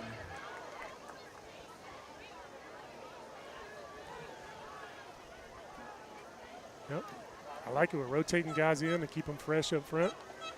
And I haven't seen their defense rotating a lot of guys in, so that's certainly going to help with us. And this is the big play. 3rd and 1 for the Patriots. We're going to stay in that formation. Here's see if we stay with that, quarterback keep right here just to get the first and keep it moving. Now we're going to give it to Rogers. Pitch it. He Rogers he gone. Let's That's go. Right. Broke the tackle, the line of scrimmage. Take it to the house. Touchdown for the Patriots. I love it. Love it. Number 21, Anthony Rogers, with a 26-yard run up the middle for his 2nd rushing touchdown. And Chris, Anthony Rogers, it may look like you have him down and you don't have him down. And Chris, I saw something there at the end of the play that I want to point out. Great leadership by number 11, Caleb Foster, our quarterback. I mean, he's a great field general. He's running the team. But one of the guys after the play, he tried to start something with our guys. Caleb just went up, lovingly said, let's go celebrate in the end zone. Good job there by Caleb Foster. Yeah, great job, Caleb. Brendan Tormey on for the extra point to stretch it to a 14-point lead, and it looks like they jumped off sides. We'll see if we stay with the extra point or if we take advantage and maybe go for 2. Coach Rigby is discussing options with the ref. He might be discussing what I just pointed out, Chris. You may have seen the same thing. Yep. Again, great leadership by Caleb Foster. Offside on the Indians. Yep, Yeah, they're bringing out the not big surprised. boys. Bringing out the G-line big boys. Different offensive set. We're going to go for 2. And go for 2 if they're going to give us, half the distance to the goal. Take advantage of it. They haven't really shown that they can stop us for 3 yards. Right. So, I don't, let's be aggressive and go after it. I like the call. I like the call. Anthony Rogers might have just had a little breather right there, too. Be fresh. I wouldn't be afraid to give it to him right now. You still have the option of releasing Tormey to the corner of the end zone. We've already seen what he can do in a 2-point conversion back in week 1. So lots of options here. With only a couple yards to go. Foster is under center. He's going to put him in motion. Just going to run the same play again. Let's see if he got in. There's a penalty on the play. Penalty on the play. He did not get into the end zone. Let's see what the call is here on the field. Before we get the call, Rogers has 12 carries for 140 yards so far in the game. That's fantastic production. Looks like that's going to be on the Patriots.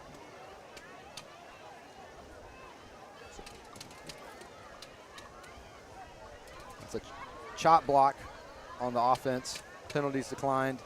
The result of the play is the 2-point conversion failed, but 3:38 to go in the second quarter. The Patriots are up 27-14. And Chris, we need a stand from our defense here so we can possibly get the ball back for one last drive before halftime. Yeah, that's exactly right. Against Pike Road, and the penalty was declined. So with 3:38 left in the first half, your score I didn't see it, but you hate to not get a 2-point conversion off a chop block. And that last touchdown is brought to you by Vaughn Forest Church. You can learn more about Vaughn Forest Church at vaughnforest.com.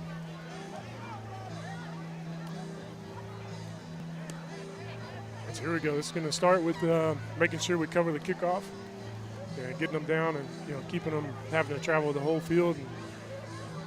And unlike last time, we don't need to give them anything. That's exactly right. Just play good, sound, solid defense. Don't do anything to give them help. And get into halftime with a lead. I wouldn't mind seeing us put a kickoff in the end zone either, Chris. So make them go as far as possible here. Now that would be great. Yeah, we have kind of gotten used to that over the years. We've been fortunate to have really good kickers, really for the last 4 years. The majority of them could, get in the end zone 90% of the time. So, but, a good kick and good cover. And keep them down there on that side of the field. As long as we don't give them anything on defense, we can stop them. So here we go. Brendan Tormey is lining up. Again, 3:38 left on the clock before halftime. We'll see if we can pin them deep, get our defense back out on the field. Tormey with the kick. Nice kick. It's a good kick. Taking it about the 12-yard line. He's going to take it to the far side of the field. He's got a seam. We're going to bring him down about the 36, 37-yard line. That seam opened up there for a minute, Chris, but our guys they stayed home. Good discipline, stayed in their lanes, able to bring him down. So good field position for Wetumpka. they're going to come back out in that spread. We'll see if they start running trips, quad receivers like they've been running tonight. Again, see if we can keep Nathan Rogers from scrambling. Done a good job of that so far this evening, number 2 for the Indians. Stephon Andrews has been his friend in the backfield more times than he would probably like tonight, so we'll see if that continues. You got to believe they're going to keep attacking that boundary. Yep. He's going to roll near side, looking way down the field. Looks like we're going to, well, he's going to reverse field now and go long. Oh, no. And number 11 is wide open. Catches it at about the 30-yard line, cuts across field. And, Chris, the best thing I can tell you about this play is there was holding on the offensive line. Yes, we do have flags. That play is going to come back as the Wetumpka offensive line demonstrates their frustration upon realizing that. So what happened, Chris? Obviously, the touchdown's coming back. We had him in the backfield. He's just an athletic quarterback. Yeah, I mean, he's definitely an elusive athlete back there, which is why, hats off to the offensive coordinator, having him roll out and run sprint outs, getting him out in space to where he's not confined in that box that we've been putting pressure on him. And he made, great move, made 2 guys miss, and, that's a long time for the defensive backs to be holding coverage back there. If you got 6 seconds, somebody's going to be open. And they snuck out on the back end and got out there, but, it probably didn't hurt for him to make that play because somebody was holding also. That's exactly why he was able to make the play. That's right. So scrambled one side, went to the reverse field. You don't have that much time unless somebody's doing something they're not supposed to. The ref saw it. So we back them up now, and it's going to be 1st and 25. There's a trip set on the far side of the field with Rogers and shotgun. We'll see if he brings it back to the near side. He's going to roll to those guys. Looking downfield, looks like he's got some open receivers. Nice play on the ball there. Good play, Cody Markham on the coverage. Cody Markham, I couldn't tell from this angle if he got a hand on the ball, but he certainly disrupted the route for the receiver there. Cody Markham, incomplete pass, results in no gain, making it 2nd and Chris, they continue to roll that quarterback out. I think that they've seen what we've seen. Keeping him in the middle is not going to really accomplish much. Yeah, they're not. They don't have the time to keep him in there. Our defense is getting through there and applying pressure up front. So hats off to those guys. Now we just got to make sure nothing gets behind us right now. Comes to the near side of the field with a single wide out. Our DB does a good job staying at home. Good sound defense. Didn't try to make the pick and get burnt. Stayed at home. Short pickup. Sets up a long 3rd down for these guys. Yep. Good play by Trey Cavers, and then Max Seaman coming to clean it up with them, too. 5-yard gain, 3rd and 21 for Wetumpka. Yeah, that one they've 3rd and 21. I believe that's their 6'4" receiver, number 12 down here, so wanted to see kind of what that matchup would be down here. So they have come out in the same formation every play so far on this drive, shown us some different looks from both formation. I've got to imagine they're going to be looking for one of these 3 receivers on the far side of the field with a 3rd and long. And he's looking at that side of the field. Pressure up the middle. He's going to throw it, and we're going to make a good sound tackle right there in the middle of the field. Defense. Great job on all levels of the defense. Absolutely. Was that Marcus Webb on the coverage and the tackle? That was a good job by the quarterback. I mean, we were on him pretty quick just to kind of backpedal and be able to get the ball out of there. And what did he do, Chris? He stayed home. He didn't roll out, and when he didn't roll out, he didn't have time. Had no time. You're exactly no time. Right. Our defensive line continues to do a great job, and Tremarcus did a fantastic job staying with him. Short pickup, sets up a 4th and long, and they're going to have to punt it back to us. We got 1:49 on the clock. That's plenty of time to put one more score on the board before halftime. Yes, and getting the ball in the second half, I wouldn't mind going in that heavy set and not taking any risk or gamble anything. That's a great call, Chris. We do get the ball coming out of halftime, so let's see what we can do, but we also want to make sure we keep this lead going into halftime. So good played first half. Both teams have shown the ability to break big plays. Both teams have shown the versatility of having athletic quarterbacks, playmakers. What did you say Rogers' stats are so far in this game? He's got 14 carries. Carries for almost 200 yards. Yeah. 190 yards in the first half. And we've got one more offensive possession. So, again, 12 carries, 140 yards. Yes. Well, the other 2 backs have also contributed really well tonight. So let's see what we can do here. We got DJ back to receive the punt, number 6, DJ Tolliver. Looks like we got a whistle on the play. We'll wait for the call on the field. The penalty is against Pike Road. Must have jumped off sides or either lined up off sides. Lined up off, yeah. Thankfully, it was 4th and long, so it's going to move the ball up 5 yards, but not enough for them to, I would imagine, change their strategy here. They're going to keep punting, and that is what they're going to do. They come out in the punt. So get set on the defensive line. DJ is going to back it up about another 5 yards. Another whistle on the field. Let's see what the call here is.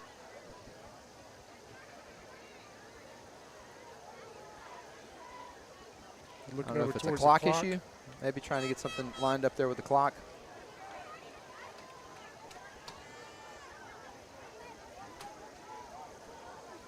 Of course, the last time they lined up the punt, we had the questionable roughing the punter call. So I would imagine that we will give him some space this time when it comes to the punt.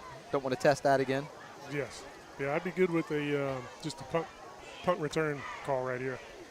Let's block them up and give DJ a chance to, hey, maybe go get one on a punt. Looks like we added 3 more seconds to the clock. Get that set. Looks like the ref is continuing to talk to, a few more seconds on the clock, back to 149. We'll take them. Get the clock right, that's right. DJ is set up about the 29-yard line to receive this punt.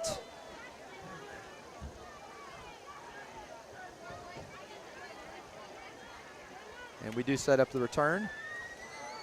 DJ is going to let it hit, go out of bounds, and give the Patriots a decent field position with 1:42 left on the clock. Get the ball about the 27. To the 27-yard line, where Pike Road takes over first So, and 10. Chris, I'm really interested to see what Coach is going to do here. Is he going to come out in the spread and try to open it up, or is he going to stick with the bunch formation? I mean, after what I've watched, personally, I'd probably stay in a bunch, but that's a great question to see what he's going to do. Because you know that bunch, you can punch one with it too. It gives you the versatility to continue to get those long running plays, but you can also release the receivers from the end of the line of scrimmage, so you still have the passing option in the arsenal, so to speak. And we are going to stay in that bunch formation. Caleb Foster is going to get under center. Yeah, and you can see the Wetumpka defense, they're putting in the biggest guys they got up front right now. They are. You know, just trying to take up space. But, you know, that's what they've been trying to do. Here comes Rogers. Oh, his spin move. Another Spin move. Are you kidding Anthony me? Rogers has broken 2 tackles. He's at the 40. He's at the 30. He's got one man to meet. He cuts it back inside all the way down to the 12-yard line. What an incredible run by number 21, Anthony Rogers. Chris, there's 3 times I thought they had him down. Yeah, I tell you, anytime he's got the ball, you got a chance. Wow. Anytime he has the ball, you got a chance. I mean, it looked like a video game. It's I'm not much of a video game player. I have some friends who might actually be up here who are running camera with us tonight. But that looked like a video game spin move. Here we go. We're back in the action. That's the pitch to number 23, DJ. Yeah, I don't know which buttons he pushed on the game, but I think they pushed all of them for that run right there. And several times. I stopped counting at 2 spin moves. He might have had a third in that run. What an incredible run. And 1:05 on the clock. Plenty of time left. I think we still got a timeout, too. Come right back to. There you go. Get in there. Good pickup. Good pickup by DJ Williams, number 23. That's a 3rd and looks like about 3. And again, clock continues to run. 46 seconds. We're just going to come to the line of scrimmage. No huddle here. And I think you called it, Chris. I think we're going to see the same thing. And we do. Cut it up. Right up the middle. Get there. Got him in the line of scrimmage. He's continuing to move his feet. We'll see where the mark is. Yeah, I think that was probably a 2-down call. Stop of the clock with 29 seconds to go. The Patriots take a timeout. Pike Road calls a timeout with 29.8 seconds left. Looks like we've got a man down for the Indians. Down. We come out, medical staff, training staff will take a look at him. Chris, I didn't see where they spotted that last one. I didn't catch that either. It looks like on the far side of the field we're about a yard short from what I can see. Yep. So that's going to bring up a 4th and 1. I mean, Chris, I think you go back to the same play. I mean, I'm giving it to 21 right now with the same play. I'm with you. Yeah. I mean, they haven't demonstrated consistency to stop it.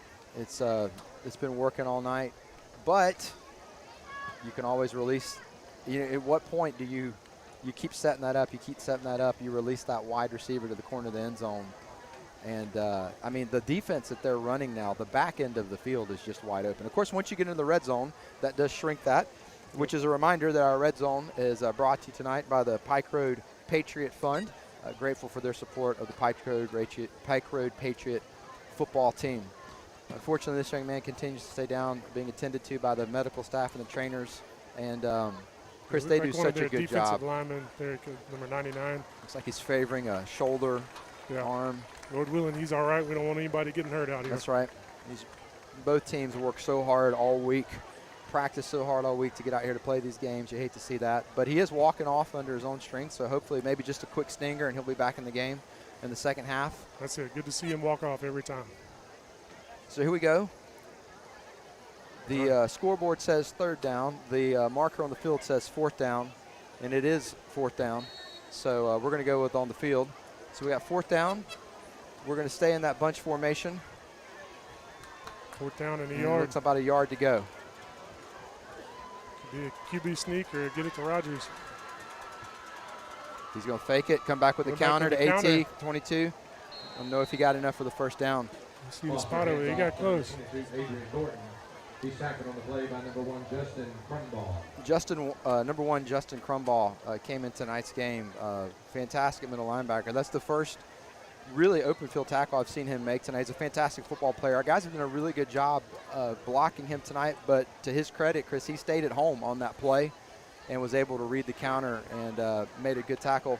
And depending on the spot, we'll have to see if we were able to pick up the first down there. Yeah, it looks like we're going to measure it.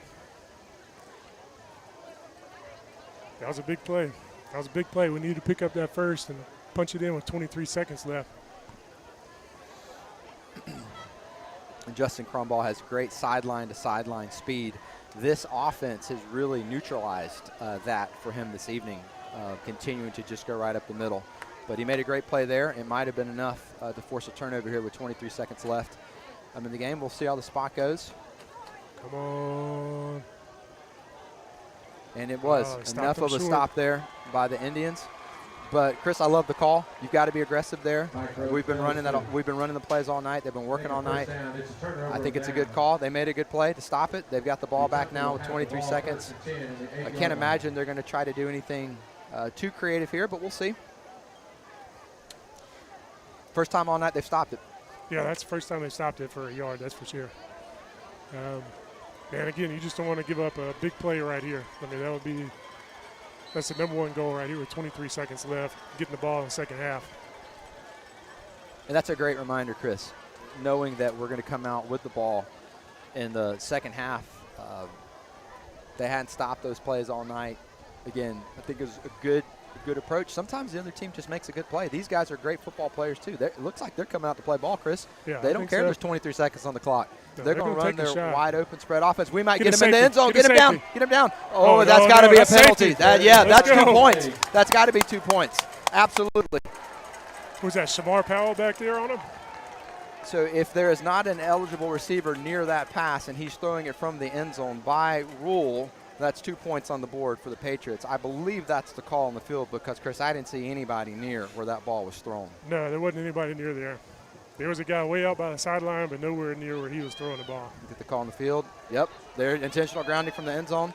By rule, that's 2 points on the board for the Patriots. What a fantastic job by our defense. Hats off to the defense. Every single time the quarterback dropped straight back, our guys have been in his face. And another great play by our defense tonight. Fantastic, get 2 more points on the board. And get the ball back, Chris, with 17 seconds to go. Yeah, and get the ball back. You know, it would have been a heartbreaker for us to punch that touchdown in, but that's a heartbreaker for them too, to give up 2 points right there with 17 seconds left. And look, both coaches are doing everything they can, Chris, to win this game. I love that about high school football. But I thought they were going to come out and take a knee, get it to halftime. I don't fault their aggressiveness, but when you do that, this is the risk you open yourself up to. I'm with you. I might would have maybe went back to that quarterback counter and let him try to run and make a play. I'm glad they didn't. Usually bad things happen if you're passing from your own end zone. Yes. Especially with less than 30 seconds to go in the half. But, hey, our guys made a play just like they made a play to stop us on 4th down. Our defense comes back, makes a big play, 2 points on the board, and we will now receive the ball with perhaps another opportunity to score again before halftime.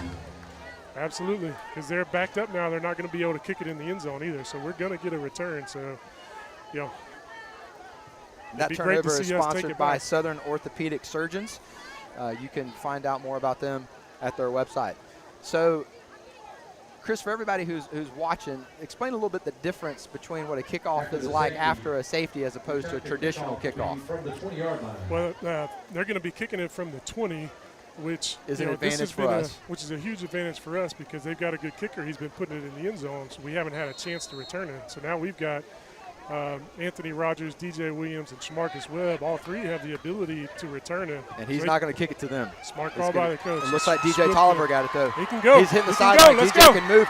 Oh, it makes Very nice. out of bounds. Number 6, DJ Well, Tolliver with it. The kicker did a good job not kicking it deep, but unfortunately from a Wetumpka perspective, the guy who got it is also very capable of returning kicks. He's our punt returner, That's and he right. did a fantastic job there picking up a great gain, giving us great field position. What do you do here, Chris? 11 seconds left. You You're know, on that's the not a bad 25-yard line. That's not a bad call for them. A squib kick to not let our returners get a chance. It just happened to squib straight to DJ Tolliver, who, like you said, is another good returner that we have back there.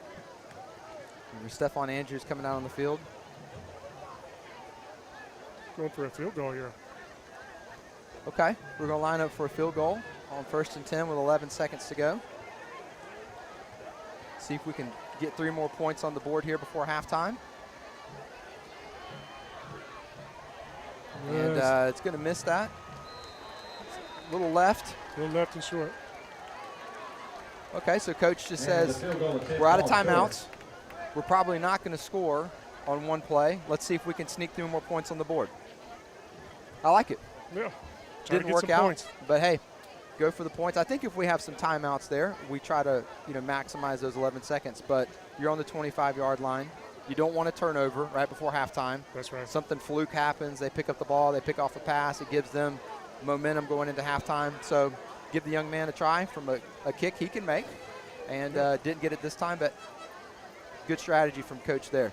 Yeah, So I agree with you. I think if we have a timeout, it probably takes one play, one shot, calls a timeout, then kicks it. All right, but again here, no big plays. And they might just take a knee on it as well and take it to the locker room. I imagine after what happened last time that's got to be the call here. Only 5 seconds left to go before halftime. And that's exactly what we're going to do. Take a knee, and that'll take us to the half. Let's go. Where your I like Pike Road Patriots are up 29-14 on the Wetumpka Indians. Chris, what a great first half of football. Hey, that's great. It's great to see. Very competitive, very physical. Our kids are responding to everything. We'll take it. We'll take a 15-point lead at halftime and getting the ball now. Let's go Patriots. Both teams are going to make adjustments at halftime. We'll see what they come out in the third quarter ready to do. But it is halftime, and halftime is brought to you by Vickers and White, the law offices of Vickers and White. An arrest is a frightening experience. Following an uncomfortable time in jail in your formal arraignment, your future is suddenly less certain. Schedule a consultation with Richard White, who's normally here each week in this spot, or one of his partners. Their site is vickersandwhitelaw.com, vickersandwhitelaw.com. And Richard, we do miss you tonight. Grateful for everything you do for the Pike Road Patriots, not just here on Friday nights, but also every Saturday with the Pike Road Youth League, which I'm a part of. Richard does such a great job each week calling those games for the future Pike Road Patriots on Friday nights. Well, we're going to let you enjoy the Wetumpka High School Marching Band as they bring a halftime presentation. And then after that, we'll be followed by our own Pike Road Band, Pike Road High School Marching Band. But for now, Wetumpka High School Marching Band. We now present our halftime production, Night Drive. Selection for tonight includes Say Amen Saturday Night by Panic at the Disco, Counting Stars by One Republic, All Night Long by Lionel Richie, and In the Air Tonight by Phil Collins. Mr. Warnick is assisted by Associate Directors Diana Frazier, Zach Smith, and Davis Whitfield. The majorette instructor is Karen Peterson, and the color guard instructor is Brittany Smith. The drum major is Patricia Orsi. Drum major, is your band ready?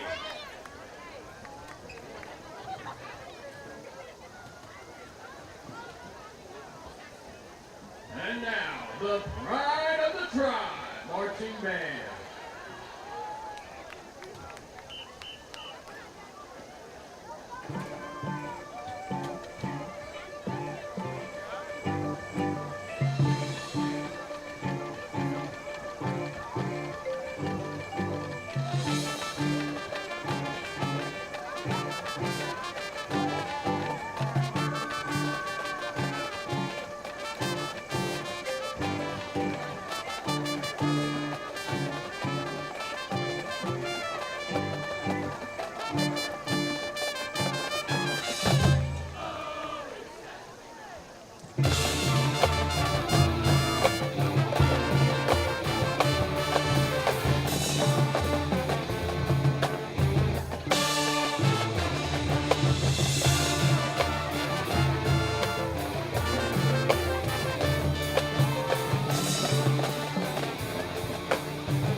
Ladies and gentlemen, on behalf of Superintendent Dr. Keith Langford and administrators Andrea Natus, Janice Stockton, Jared Schrader, Kristen Orris, and Michael Thurman, Pike Grove Schools is proud to present the Pike Grove Patriot Marching Band.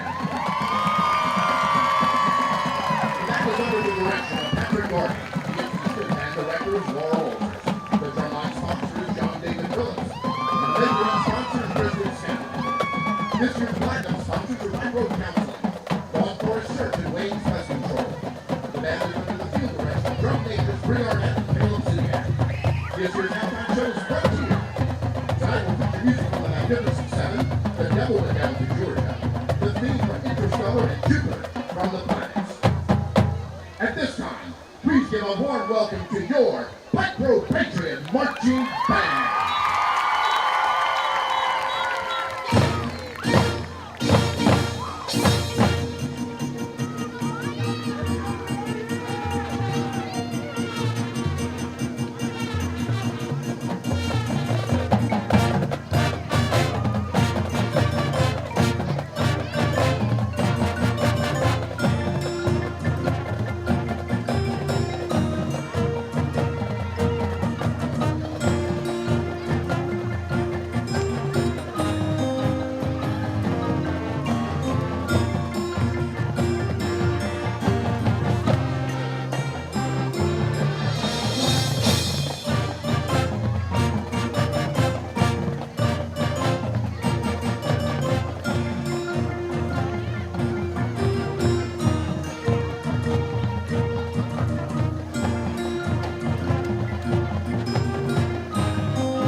Ladies and gentlemen, the Pike Road Patriots Marching Band.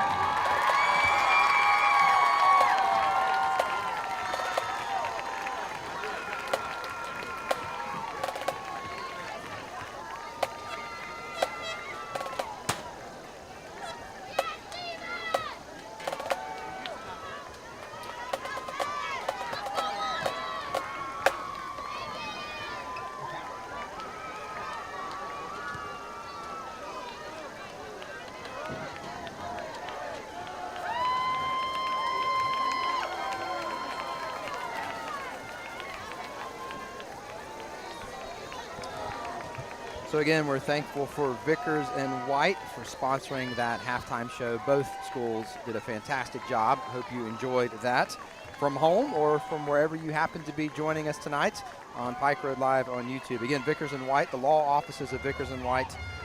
You can find out more about them at vickersandwhitelaw.com. I want to say thank you again to our game sponsors for tonight, Vaughn Forest Church, vaughnforest.com. I serve as the pastor there at Vaughn Forest Church. Again, my name is Adam Bishop, and we'd love to have you join us on a Sunday at 9:30 or 11 here locally or on vaughnforest.com. And let me just encourage you, if you don't have a church home, if it's not Vaughn Forest, we are blessed with a lot of churches here in Pike Road and the River region as well, whether it's Century Church. Patrick Quinn does a fantastic job, not only as a pastor, but as a team chaplain for our Pike Road Patriots. Grateful for him. St. James Church in Pike Road, Taylor Road Baptist Church. I could go on and on, but it's important to find your people. So if you haven't found your people, lots of great options here in our community. Also want to say thank you to Brantley Bank. They have a rich tradition of service and just celebrated their 1-year anniversary of their location right here in Pike Road in front of the new Publix, but they've been in Alabama since 1946. So whether it's personal banking, loans, or even services for your business, give the guys at Brantley Bank a look. You can visit them at brantleybank.com.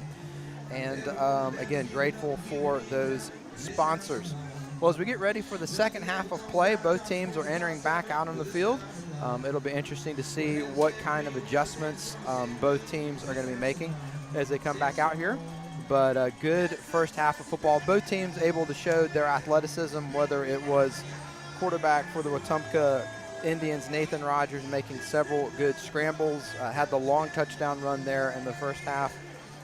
But really the first half kind of starts and finishes with Anthony Rogers, outstanding tailback, running back for the Pike Road Patriots. And if you're joining us for the first time tonight, maybe it's your first time being exposed to our Pike Road Patriots football team, defending 5A state champions Anthony Rogers as a true freshman last year. Had a phenomenal season, already one of the top recruited running backs in the nation as a sophomore, and he has certainly delivered on that tonight. But you can't run the ball unless you've got good protection from his offensive linemen. They've done a great job, and we've also got two other backs who have contributed well tonight, A.T. Thornton and D.J. Williams, being led by the field general, Caleb Foster, number 11. So come out here for halftime, and we're excited to see what teams are able to do. And Chris, I think you've got some stats there for us from the first half, speaking of Anthony Rogers. Yeah, speaking of Rogers and that offensive line and the other running backs, Pike Road's offense in the first half has 275 rushing yards total, which is really impressive for half of a game of football. Rogers has 13 carries for 181 yards and 2 touchdowns. Oh my goodness, 13 carries for 181 yards in the first half. Good things happen when you get a few blocks and give him the ball, that's for sure. And Chris, I would venture to say that almost all of those yards have come out of that bunch formation. We've gone spread a few times, but for the most part, we've stayed in that formation, and they have yet to show that they can stop it. Yeah, we stayed in that set, and they had the one stop there right before halftime, but on the whole, they haven't stopped it. On the whole, they have not. So it'll be interesting to see, the coaches are going in, watching the film of the first half and seeing what adjustments, they need to make. And defensively, it'll be interesting to see because we've really been getting the majority of our yards, hammering them up the middle. It really hasn't been attacking the edges. It's been a little toss to the running back in motion, and then he's cutting it up behind the guard, and that's where they're really pounding them. So it'll be interesting to see if they pull some linebackers to the middle and see if they can kind of compensate for getting, hammered right up the gut in those A and B gaps. And if they do decide to do that, we should see it the first series if we jump out in there and see if Coach Rigby and Coach Loyal adjust and say, okay, well now they're giving us the edge because they're trying to protect that middle. Now we can go through kind of the speed sweeps and the toss sweeps out of that set. So that's the fun part of the coaching side of it and the strategy of it, is seeing what the other guy thinks is going to stop it, and making your adjustments, and see who's going to make a play. And don't forget, we've still got that weapon known as number 17, Brendan Thorman. We've already seen what can happen when we release him down the middle of the field. That's exactly right. Because really the only pass we've seen out of that set so far, it was what I would probably call more of a trick play. It was a toss sweep to Rogers, passing it to the other wing, which was AT that got out there, and it was open. We just didn't complete it. So we really haven't gone to any other pass play out of that set yet either. So we'll see if we come back to that. The third quarter is sponsored tonight by Houston Clinic. Houston is proud to serve the community by providing the most advanced orthopedic services available. 3 locations here in Montgomery are ready to serve you. Visit HoustonClinic.com for directions, telephone, hours, and more. That's HoustonClinic.com. And Chris, the lights have started. The light show has started, firing everybody up here for the second half of football. You gotta love it. I know I've heard some complaints from visiting teams that didn't really appreciate it as much, but I love it personally. Anytime we see those lights going off, usually we're scoring, so it makes it feel even better. We talked a lot about our offense, but I want to say, also hats off to the defense. They gave up one big play for 70 yards, early that just broke, and since then, they really have done a really good job, and it's been a great team effort. That's what's neat, is it hadn't just been one guy making a bunch of plays. It's everybody, doing their job and making plays. So, hats off to the defense and Coach Hudson on calling a good game so far. Absolutely. Those guys have played great team defense, sound discipline, assignment football, nobody trying to be the Friday night hero, everybody doing their job, good team defense, and that certainly has been reflected in the scoreboard. So here we go, starting the second half. 29-14, Patriots with the lead as we receive the kickoff, seeing if we get an opportunity to return that. Rogers is going to catch it at about the 1 yard line. He's getting the opportunity to return, and they did a fantastic job covering that kick, taking him down at about the 15 yard line. Number 33 making a fantastic open field tackle for the Wetumpka Indians. And go ahead and celebrate, young man. Not many people can say they made an open field tackle on Anthony Rogers. No, that was really good coverage by him. And like you said, you don't see that very often. No, you don't. But okay, well, we're going to have to go 85 yards here to get a touchdown to start the second half, but we'll see if we just stick with that offense, kind of chopping away 5-6 yards at a time, taking time off the clock, and that looks like exactly what we're going to stay in. So really now it's on Wetumpka to see what adjustments they've made at halftime to try to stop this. Yep, looks like they've condensed some bigger guys in there and those A gaps, but we still got right through it. Coach, there's not many guys this season who have taken on a direct tackle from number 1 Justin Crumball and shaken it to pick up a few more yards. Rogers isn't just a quick runner; he's a powerful runner too. He's powerful, and it's deceptive because it isn't like he's 6'2", 220 pounds. He's 5'8", and 185, 190. He's thick, but you don't look at him and go, okay, well, he's just going to run through people, and he just consistently runs through tackles. It is impressive. So he came off, I believe, for a quick breather. Our other 2 backs, Thornton and Williams, were in with Foster under center. There's a fumble on the ground. We jumped on it. Looks like DJ jumped on that. Couldn't tell if it was a center quarterback exchange or if he bobbled it on the attempt to turn and hand it off. But nevertheless, it is a fumble, and we jump on it. That's going to bring up a 3rd and long. 3-yard loss on the play. So Caleb came over to the sideline to get the play directly from Coach Rigby. Comes back out. We'll see what we've got in 3rd and long. And you don't want to get too crazy here, Chris. You got a 15-point lead, kind of backed up in your own territory. Yeah. So we're going to stay in that formation. You don't need to do anything to give them any advantage right here. With the counter play, he's got the edge. DJ's on the end. Wasn't able to turn it upfield. Picked up some positive yards. Going to set up 4th and long. Our punt team's going to come out on the field. And you hate to see that fumble on the first drive. Kind of really got us off schedule, so to speak. But mentioned earlier that good first half the defense has played. So they're going to get their first shot here come out. Yep, we need a good snap and punt. Mac, he hasn't been a punter, for us in the past, but he's done a great job these first 2 games of really outperforming what I was expecting from him. But, he's kind of like that as a football player, too. He's going to produce when you give him a chance. Kind of squibs that one down about the midfield. Yep. It's going to be just shy of midfield by a yard. So Wetumpka's going to start with their first drive of the second half with excellent field position. We'll see if we can continue to play good, solid team defense. It's good to see Jalen Jarrett jogging back out onto the field, as we've mentioned a few times this evening, injured in the first play of the season. This is really the first game that we've been able to see him. He's had a great game so far. Also, Malik Blockton had some great tackles, number 9 there in the first half. These guys are back out in the field, and Wetumpka comes out with twins on the near side of the field, 2 backs. One's going to go into motion. Looks like he's going to hand it off to the running back right up the middle. And Chris, our defensive line shows up again. Nothing doing in there. That's tough sledding. That was number 7, Jalen Jarrett, on the tackle. I don't know if they're trying to set up a wheel route or a speed sweep, but they're continuing to try to get some positive yards up the middle, and our defensive line just won't have any of it. No, they're not getting much up the middle right there. Like you said, the only thing that's really broke there is that one run by the quarterback in the first quarter. So we've got 4 wide receivers to the near side of the field.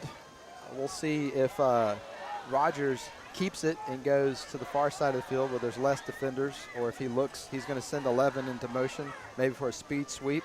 He keeps it, goes right up the middle again, Chris, and our defensive line stops him again. Love it. Looks like it was probably a read, yeah. So he was reading the end to see if he was going to give it or keep it himself, and he decided to keep it. It looked like Shamar got upfield to take away that option, but Shamar's a good enough player that he could almost play both. He'd get upfield and take that option away, but also is quick enough and athletic enough to come down and close that gap too whenever he does decide to keep it. So, and that's a play our defense has seen from our offense too. So it sets up 3rd and long with trips to the near side. He's going to roll out. He's looking for one of those receivers down the field, and he's going to complete the pass right at about the first down marker. We're going to see where they spot it. I think they might have got it, Chris. Yep. Well, we've mentioned it all night.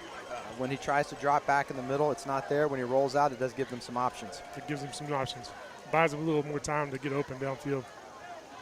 And it looked like, I couldn't tell who it was, but they were, a couple inches away from batting that ball down, before it got to the receiver also. So good completion there by Rogers. He sends number 11 into motion. He's going to hand it right back up the middle. And a short gain of 2 or 3 yards. Hands off to Dillard. And Chris, when he sends that guy into motion, is that holding linebackers? Is that giving a read? Like, what's the strategy there for continuing to send that guy in motion? Well, I think it's doing a couple of things for the offensive coordinator. He's going to see, one, we'll let him know what kind of coverage we're in. If somebody's running with him, we're probably a man. If they're not, and they're just adjusting on the back end, it's probably some type of zone coverage. And if nobody runs with them, then they're getting an advantage from blocking. Good play. So he rolled right again. Again, he's got 4 wide receivers on the same side of the field and overthrew the receiver, but our DB had good coverage on that. Good coverage. Yeah, they had 4 to the right side of the field and had them all go out, and then send one guy on a dig route, which is about 10 yards deep, and then coming straight across the formation. Because we had all of our DBs on the other side, so they're trying to single that guy up, and the DB did a great job in coverage. So here we go. It's 3rd and long, 3rd and 8, 7:50 to go in the 3rd quarter. Nathan Rogers in the shotgun. He's going to send 11 out of the backfield. He's going to roll right again, looking for options down the field. Gets popped as he hits it. I believe that was Stephon that got to him again. Stephon, great job. Good clean hit. Put him down right as he made the pass and forced incompletion. Stephon Andrews and him, they might become Facebook friends after the game tonight, Coach. He's been so close to him all night. I'm sure that Nathan Rogers is tired of seeing him in his backfield. Yes, he's definitely in his face. I'll tell you that much. Fantastic. Man, that was a great close too. I mean, he closed some serious distance really quickly to he make went that from the line of scrimmage to hitting the quarterback in about a half a second. It's a good call, Chris. We got DJ Tolliver back to receive the punt. He's standing on his own 10-yard line. Chris, do they tell high school football players to do the same thing as college and NFL, plant your feet on that 10-yard line and don't back up, or is it a little bit more, yes, let's see what happens? No, I'm sure that's what the instructions have been, especially after the Hillcrest game when we, gave up one that we didn't have to. The kid was just Jamark was just trying to make a play, but you got to let it go, inside the 10. So the punt goes into the end zone, and good stop from our defense for their first drive of the second half. Looks like the Wetumpka Indians are going to continue to try to pick up some positive yards up the middle. It's not there, and the quarterback is continuing to have to either roll to the left or the right. And Chris, when he does that, he's essentially removing half of the field. Yes. So that's a good thing that our defense is forcing that really from the other team. I'm not so sure that's what the coaching staff wants to do. Our defense is forcing them to do that. Yes, I think from what I've seen on some film, they don't mind just dropping him back in the pocket and let him try to find one of those big receivers, and we've taken that away from him tonight. So Caleb Foster's under center in the bunch formation again. Gonna give it to Rogers. Oh, he tried to break tackle. Justin Crumball, number 1, brings him down. Good tackle, about a 1-2 yard gain. Yeah, and I would say we're probably going to eventually test the edges on this too. Yeah. Run that quick toss sweep. We keep pounding that middle. And Crumball looks like he's getting into a little bit of a rhythm. He's seen this offense now a few times. He's made some good plays here. Again, he's a fantastic linebacker, getting a lot of looks from some different college programs. We've really neutralized his speed tonight, but that was another good tackle from him. So Caleb Foster comes out, 2nd and 8 under center. He's going to pitch. The DJ cuts it up and is met there by the Wetumpka Indians. And again, playing through the whistle. Nothing dirty, just good, aggressive, physical football. Not much of a gain on that play. No, it looks like we're going to, they stopped it pretty good twice, so I think we're going to jump into the spread here and see what we can get out of that. Good call, Chris. We are jumping into the spread, and it does look like that. Well, that actually picked up. He got some good forward progress before they knocked him back on that, so that's a manageable 3rd down. Yeah, 3rd and 5. We come out in the spread. We've got twin wide receivers on the near side of the field. Foster's joined in the backfield by 2 backs. And we've got a flag on the play. It's a flag or timeout. They call it timeout. I thought I saw someone drop a flag, but instead we have a timeout. So didn't see who called that timeout. Is it the defense? I believe it was the defense that called the timeout. Yeah, I think he came off sidelines over there, calling it. That's probably attributed to Chris just coming out in that spread formation. Yes. But running the same formation all night, all of a sudden 3rd and 5. And the coaches for Wetumpka want to make sure their guys are prepared and know what to do. Yeah, there looked like there was a little bit of confusion over on this side of the field. We had 2 receivers, and it took them a little bit to get 2 guys on top of them. So hopefully they'll be confused right here, and we can pick up a 1st down, keep this drive going. This would be a big 1st down to pick up. Yeah, this is a big play. You're right, Chris, because if we can keep this drive going, I think a little bit of the positivity that Wetumpka's probably starting to feel on defense, we can take that right back. They've done a good job so far here in the second half, reading it a little better, really filling the holes. Those linebackers are meeting our backs at the line of scrimmage, whereas earlier they weren't getting them until about 4 or 5 yards down the field. And with Anthony Rogers, that really didn't mean a whole lot because he would just spin right out of that tackle anyway. That's exactly right. Yeah, it seemed like they've done a better job up front without getting pushed back where we were resetting that line of scrimmage in the first half, and they were making that cut with 2 or 3 yards in front of them before anybody was there. Now they're starting to constrict it and tighten it up on us. So, again, we can still move the ball in that set, and he's got multiple plays he can run out of it. So they're still filling them out after their halftime adjustments as well. That's right. Anybody who thought this game was over at halftime, you're not familiar with what Wetumpka Indians have done so far this year. 2-0, both of them comeback victories. There's no quit in this team. First-year coach Bear Woods is not going to tolerate that. He actually played professional football for 12 years, mostly in the Canadian Football League. Walk-on starting quarterback at Troy University about 15 years ago. First-year head coach, and no quit in him, no quit in his team. So we have a fantastic first-year coach and head coach Ed Gridby, 31 years head coaching experience. Wetumpka comes in tonight with a first-year head coach who it's his first year as a head coach. Yes. And then, hats off to, Wetumpka. They're traveling great. We're glad y'all are here.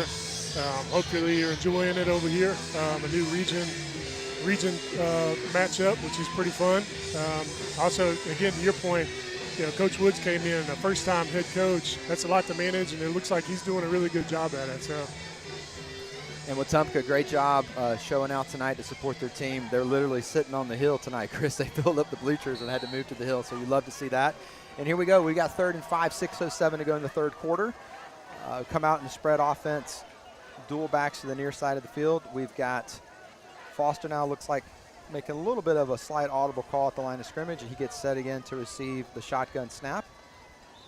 And it looks like we might have moved a little soon. That play looked a little out of sync from the start, which you hate to see coming out of a timeout. Yeah.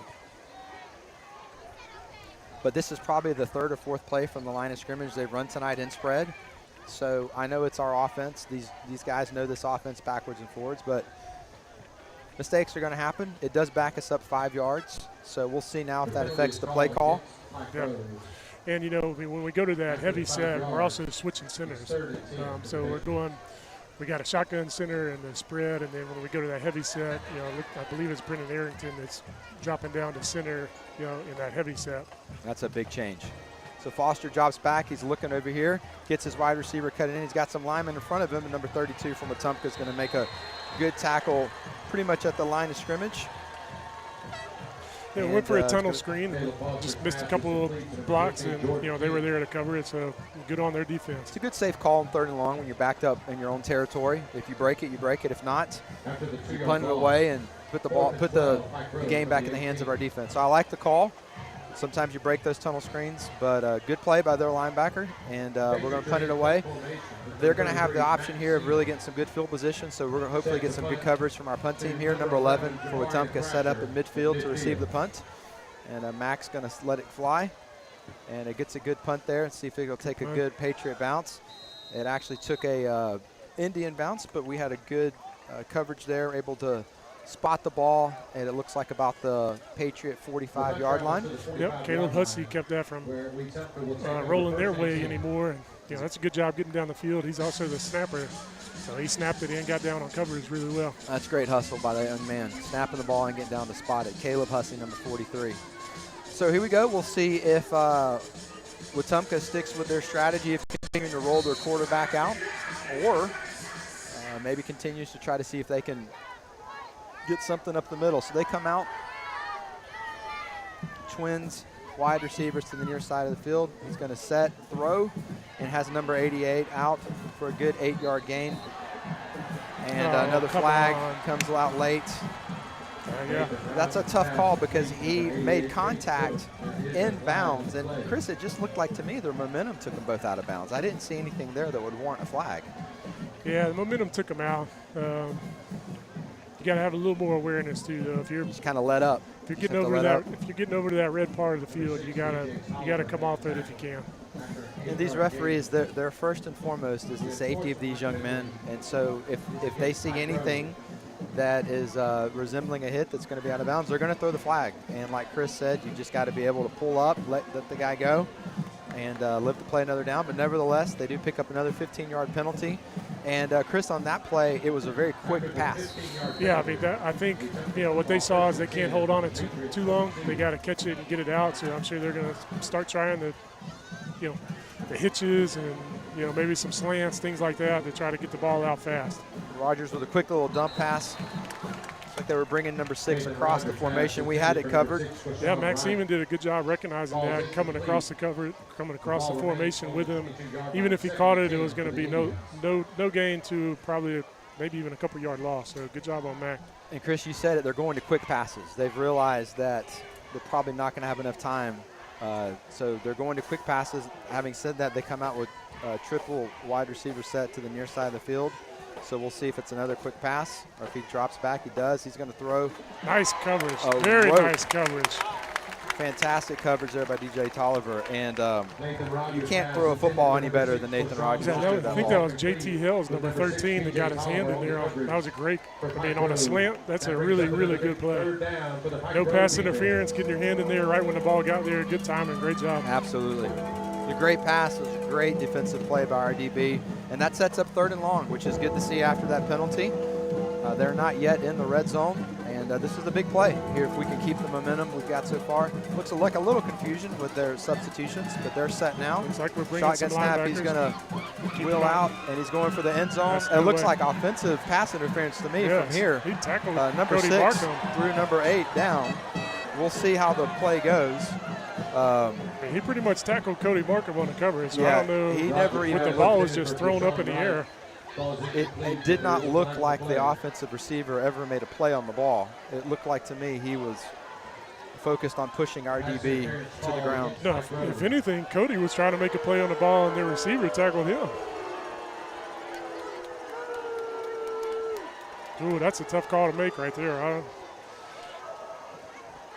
If you watch that play 100 times, I'm not sure you would ever come away with how that could possibly have been defensive pass interference. No. But no. In sports, calls don't always go your way, and part of playing sports is how you adjust when these things happen. It's going to happen. Refs are they're out here serving these young men. They're doing the best they can. He missed the call. Ball's in our court. What are we going to do? We've got to stop them. They're in the red zone. Call didn't go your way. Let's see if our guys respond.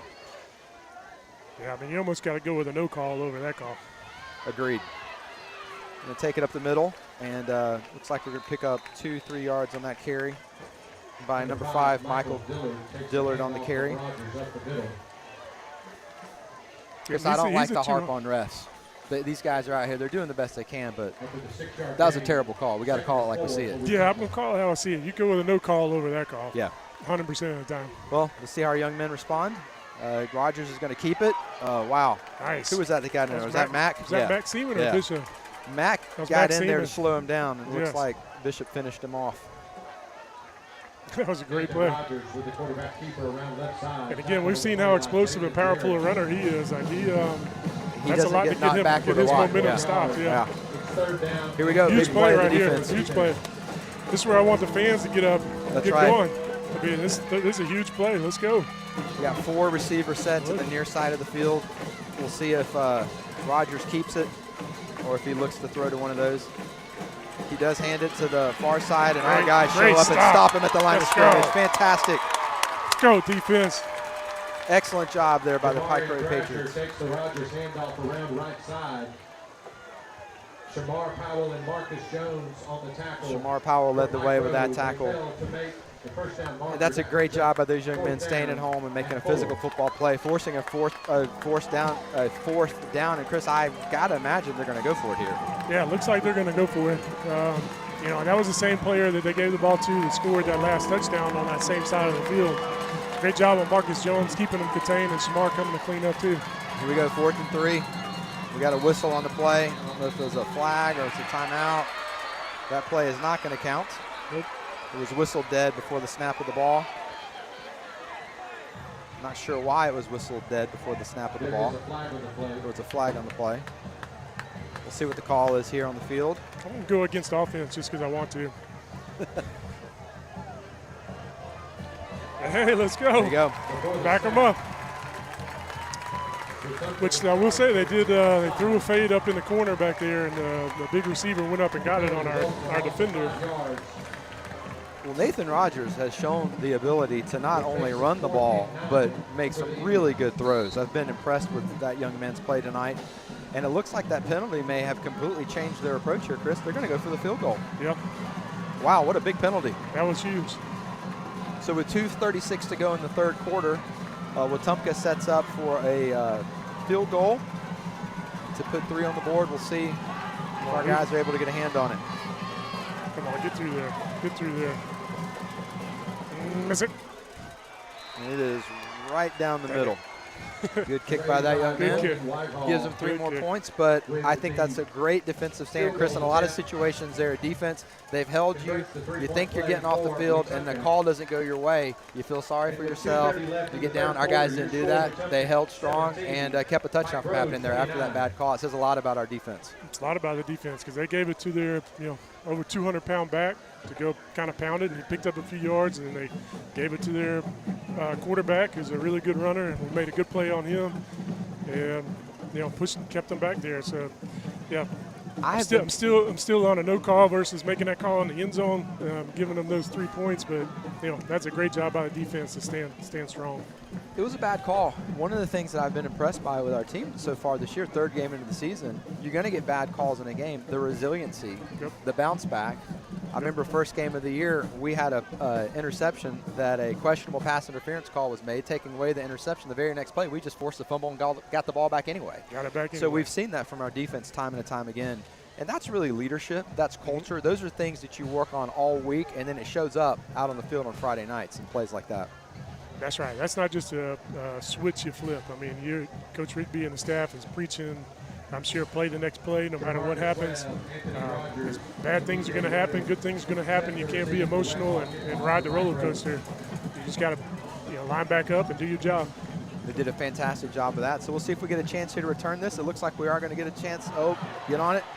He's fell down. Number 2 pops back up with the ball. Webb. He can go. And the ball is now on the ground, and it's still bouncing around. We'll see who gets on it. It looked like Wetumpka had the opportunity to get it, but it continued to bounce around. There's now a pile of players on the field, and we can't really see. Number 37 from Wetumpka is holding the ball. I'm not sure if that means that they've recovered the ball. We'll see what the call is on the field. It is a turnover. Wetumpka has recovered the fumble on the Patriot 15-yard line, it looks like, which is going to set them up with a good field position. We do have a man down on the field. See if the training staff has to come and tend to him. Yeah, that's been one of the keys going into the last couple games. Not making mistakes and giving them the ball that they can take advantage of. But defense just stood up, and I got full confidence they'll stop them again right here. Hopefully it's just a cramp. It looks like that might be what's going on. That's number 2, Marcus Webb. Hopefully he's okay and shake that off. And our defense is going to have to get back out, Chris. They just had a big stop, and now they're going to have to do it again. But they've shown over and over again their ability to do just that. But they're in a tough spot. First turnover for the Patriots for this evening. And we just held them to a field goal, and it looked like they might have an opportunity to put 6 on the board, so we'll see if we can do it again. About the 11-yard line where the Wetumpka Indians are going to be setting up, trying to take it into the end zone. Again, as a reminder, our third quarter is sponsored by the Houston Clinic, proud to serve the community by providing the most advanced orthopedic services available with 3 locations here in the River region. Visit HoustonClinic.com for directions, hours, and more. That's HoustonClinic.com. So 1st and 10 for the Wetumpka Indians from about the 11-yard line with Rogers set again in shotgun for the offense. He's got trips receivers to the near side of the field, and he's going to look to the far side of the wideout. Went for the kind of the back shoulder throw there, didn't quite execute it, but good coverage by our DB number 6. Exactly right. They try to run them upfield and get our DB back in coverage, and like you said, throw the back shoulder throw to see if they could get him in the end zone back there, and he just threw it a little too far back. I don't think his shoulders were quite that wide. Rogers in the backfield with 2 backs set to his left. He's going to actually counter step, go back to his right, and looks like we got a holding call on the play. The result of the play is a touchdown, but it was pretty obvious that there was a holding call on that, and that's going to bring that touchdown back. That's the second time, though, tonight we've seen that from Rogers, a counter step one way, take it to the other, and his speed really takes over from there. Okay, refs, you're back to being great. Yeah, I mean, that was a play that busted, the first half for his long touchdown. Was that they're setting up that quarterback counter, so he's taking a step to the left, like it looks like he's either rolling out, sprinting out, then they're pulling the guard and the tackle back the other way, and he's following them out there. But there was a reason that hole was so big too. They were exactly right. Guys. When you see a hole that big, usually something happened, and the refs did a good job of seeing it. And that sets them back to a 2nd and 20 with 2:03 to go in the third quarter. Rogers is going to send his back in motion. He's going to roll out to the near side of the field. Looks like he's going to tuck it and go now, right up the middle. And he's going to hit the sideline and take it to the house. 2 great blocks out there. Good call, Chris. Those wide receivers did their job. Once they saw their quarterback scramble, they turned into blockers, and that really opened it up for him to take it to the far sideline for 6. Yeah, and he did a great job setting those blocks up too. I mean, the defender's out there in space, and it looks like he's coming upfield, and he sees where his blockers are, and then he cuts back out and allows them to, really make those blocks and allows him to make that cut. That's just a good play on him. Yeah, that play is designed for him to boot and come to the near side of the field with a pass, and he ends up tucking it and taking it to the far side of the field, the sideline. I mean, sometimes you just have to tip your hat to the opponent and say that's a great football play. Yeah, that was a great play. Again, set up by, one of the keys that we can't have happen again, turning the ball over on their end of the field and giving them a chance to make a play and score. Number 85 on for the extra point, and the kick is up and good, which brings the score to 29-24 with 1:49 to go in the third quarter. And we said it, this team was not going to come out here and roll over. No. They've been down all year. They're used to coming back, and we're seeing that side of it now from Wetumpka. Yeah, on that side of the lines, they're over there saying, hey, remember last week. When we came back, they had us up by more than this. Remember last week, we can make it come back. And over here, we just need to be telling them to stay in it. Don't worry about that. It's over. Let's go ahead and, move the ball down the field. We're going to make some positive plays and get in the end zone. Yeah, we really need a long drive from our offense. Our defense has been on the field a lot. And, the majority of the third quarter with that turnover there. So even if the drive doesn't result in points, a really good long offensive drive, take some time off the clock. That's be a good thing to do with 1:49 to go here in the third quarter. Yeah. And, if we go in that heavy set, we are asking some of our defensive players to go in there and contribute at times too. So, hopefully they can get a rest, get in there, in that set. Looks like we're going to have the opportunity to return this. Number 15, another good open field tackle by Wetumpka. And we will start this offensive drive from about the 19-yard line. All right, here we go. Need some good body language. Go out here and punch the ball. Jordan King on a return. It was a good tackle on Wetumpka. They make good open field tackles on special teams. They certainly have. So here we go. We'll see what type of formation we come out. Again, 1:40 to go on the clock, third quarter. Score, Pike Road 29, Wetumpka 24. We are going to come out in the bunch wing formation. Foster under center. He's going to toss it to Rogers. Rogers gets to the second level, picks up positive yardage, and just keeps the feet moving for a pickup of 8, maybe even 9. Never stops on first contact, Chris. No, and it never gets old seeing that either. I mean, he makes it look like a natural thing to do, and it is far from that. When you have juniors, seniors, over 6 foot, 200 pounds, tackling you, and you're running through 2 or 3 of them and carrying them. I mean, it's super impressive. Wow, and he actually picked up 10 on that. So that resulted in a first down, moving the chains. Foster under center again. Return. I believe that's AT with the, no, that wasn't AT, that was DJ with the ball. And hey, that's a penalty. I mean, how long are you going to let him keep doing that? Once the whistle blows, everybody's supposed to stop. And that did not happen. Looks like maybe another cramp. With the 3-yard run, tackled on the play by number 9, R.J. Harris. An injury timeout on the field. Is that Shamar Powell? Number 5. Is that who that is? Yeah, Shamar. And again, that's one of the defensive guys that we're asking to come over and, he's been on the field the whole third quarter. Yep, take some plays on offense. Yeah, it looks like a cramp. We hope that's all it is. Hope it's not a hamstring or anything more serious. But the weather's nice tonight for a September evening in central Alabama, but the humidity's still thick, and these young men are going to battle cramps really for the first half of the season, playing in the heat like you have to do here in the great state of Alabama. But hopefully that's all that's going on there. That's what it looks like. Looks like you're stretching out a hamstring or calf cramp. So hopefully you can get over there, get some fluids, and get some rest and be all right. Again, the third quarter tonight is brought to you by the Houston Clinic.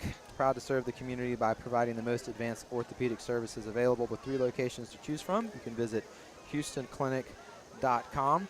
And we're sitting here at 2nd and 8, 32 seconds to go in the third quarter, a 5-point game. Wetumpka's made some good adjustments coming out, playing defense in the second half. We had a turnover, had a good defensive stand before the turnover, but certainly Wetumpka has managed to get back into the game, and our guys are now driving down the field. We've already got 1 first down on this drive, and hopefully can continue to pick up positive yards. It looks like Shamar is going to be okay. He's able to walk off the field on his own power. Always glad to see that. And another big thank you to Miss Stephanie and Mr. Slagle down there doing a great job with kids during injuries and cramps and things like that. They do a phenomenal job and can't thank them enough. Absolutely. They do such a great job with these young men. Foster's under center. He's going to fake. We'll go back to the counter with AT. Counter. And picks up positive yards.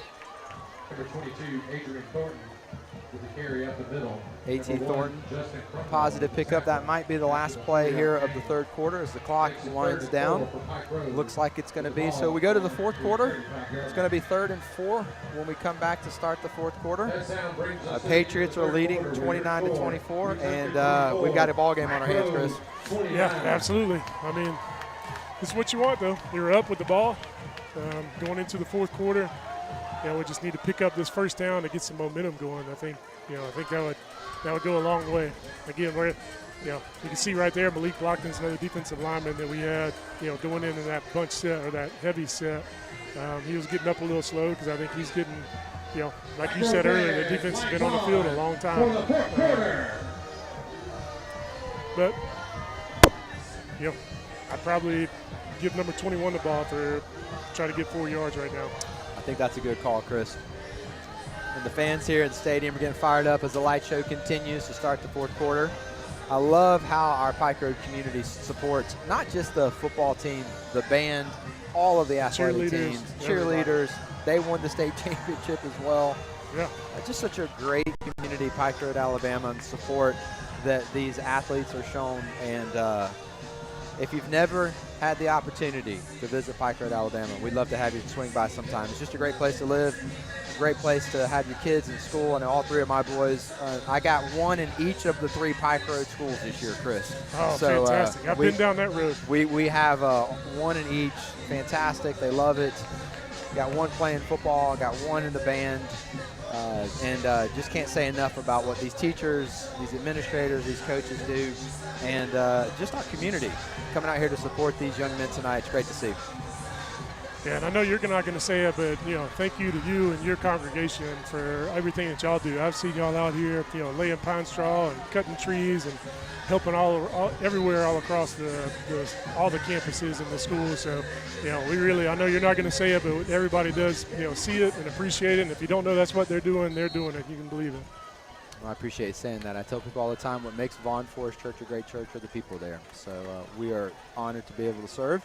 And we're going to get this 4th quarter going with a third down and 4. And we'll start Rogers. Chris, you called it. He's going to break it to the outside. We'll see if he can get it to the sideline. Let's go. And here we go. As Rogers sprints down the sideline, there are 2 flags on the play. We'll have to see what the calls are. But Rogers got to the outside, and when he hits the sideline, that's usually what ends up happening. We'll wait to see what the call is on the field. Man, what a great run. Man, he hit that sideline, and there was nobody that was going to catch him. And, Chris, you called it. I mean, that's exactly what the play that needed to be run there. Looks like we might be bringing this one back. The refs are discussing it. While they discuss it, let me tell you that the 4th quarter is brought to us by BurgerFi. BurgerFi is committed to providing the best burger experience with 100% natural American Angus beef. And you can also pick up a frozen custard dessert. They're at East Chase, so head there after the game. They are open until 11 p.m. on Friday nights as we wait for the call from the ref. Yeah, I think he's signaled a couple different things. Yeah, we're going to settle in on a hole. Yeah, there was 2 flags on the play, so I think he was deciding which one he was going to signal. Nevertheless, it does take away the touchdown, which you hate to see that. But they had a touchdown taken back from a holding penalty. So sometimes those plays open up because maybe a penalty had been committed. So we'll reset, and we'll see if we can spring another long run here. Looks like we're going to. Yeah, I mean, it's still manageable. That's right, and it looks like we're going to go to our spread formation. Yep. They're of the 15-yard variety, so that is going to back us up quite a bit.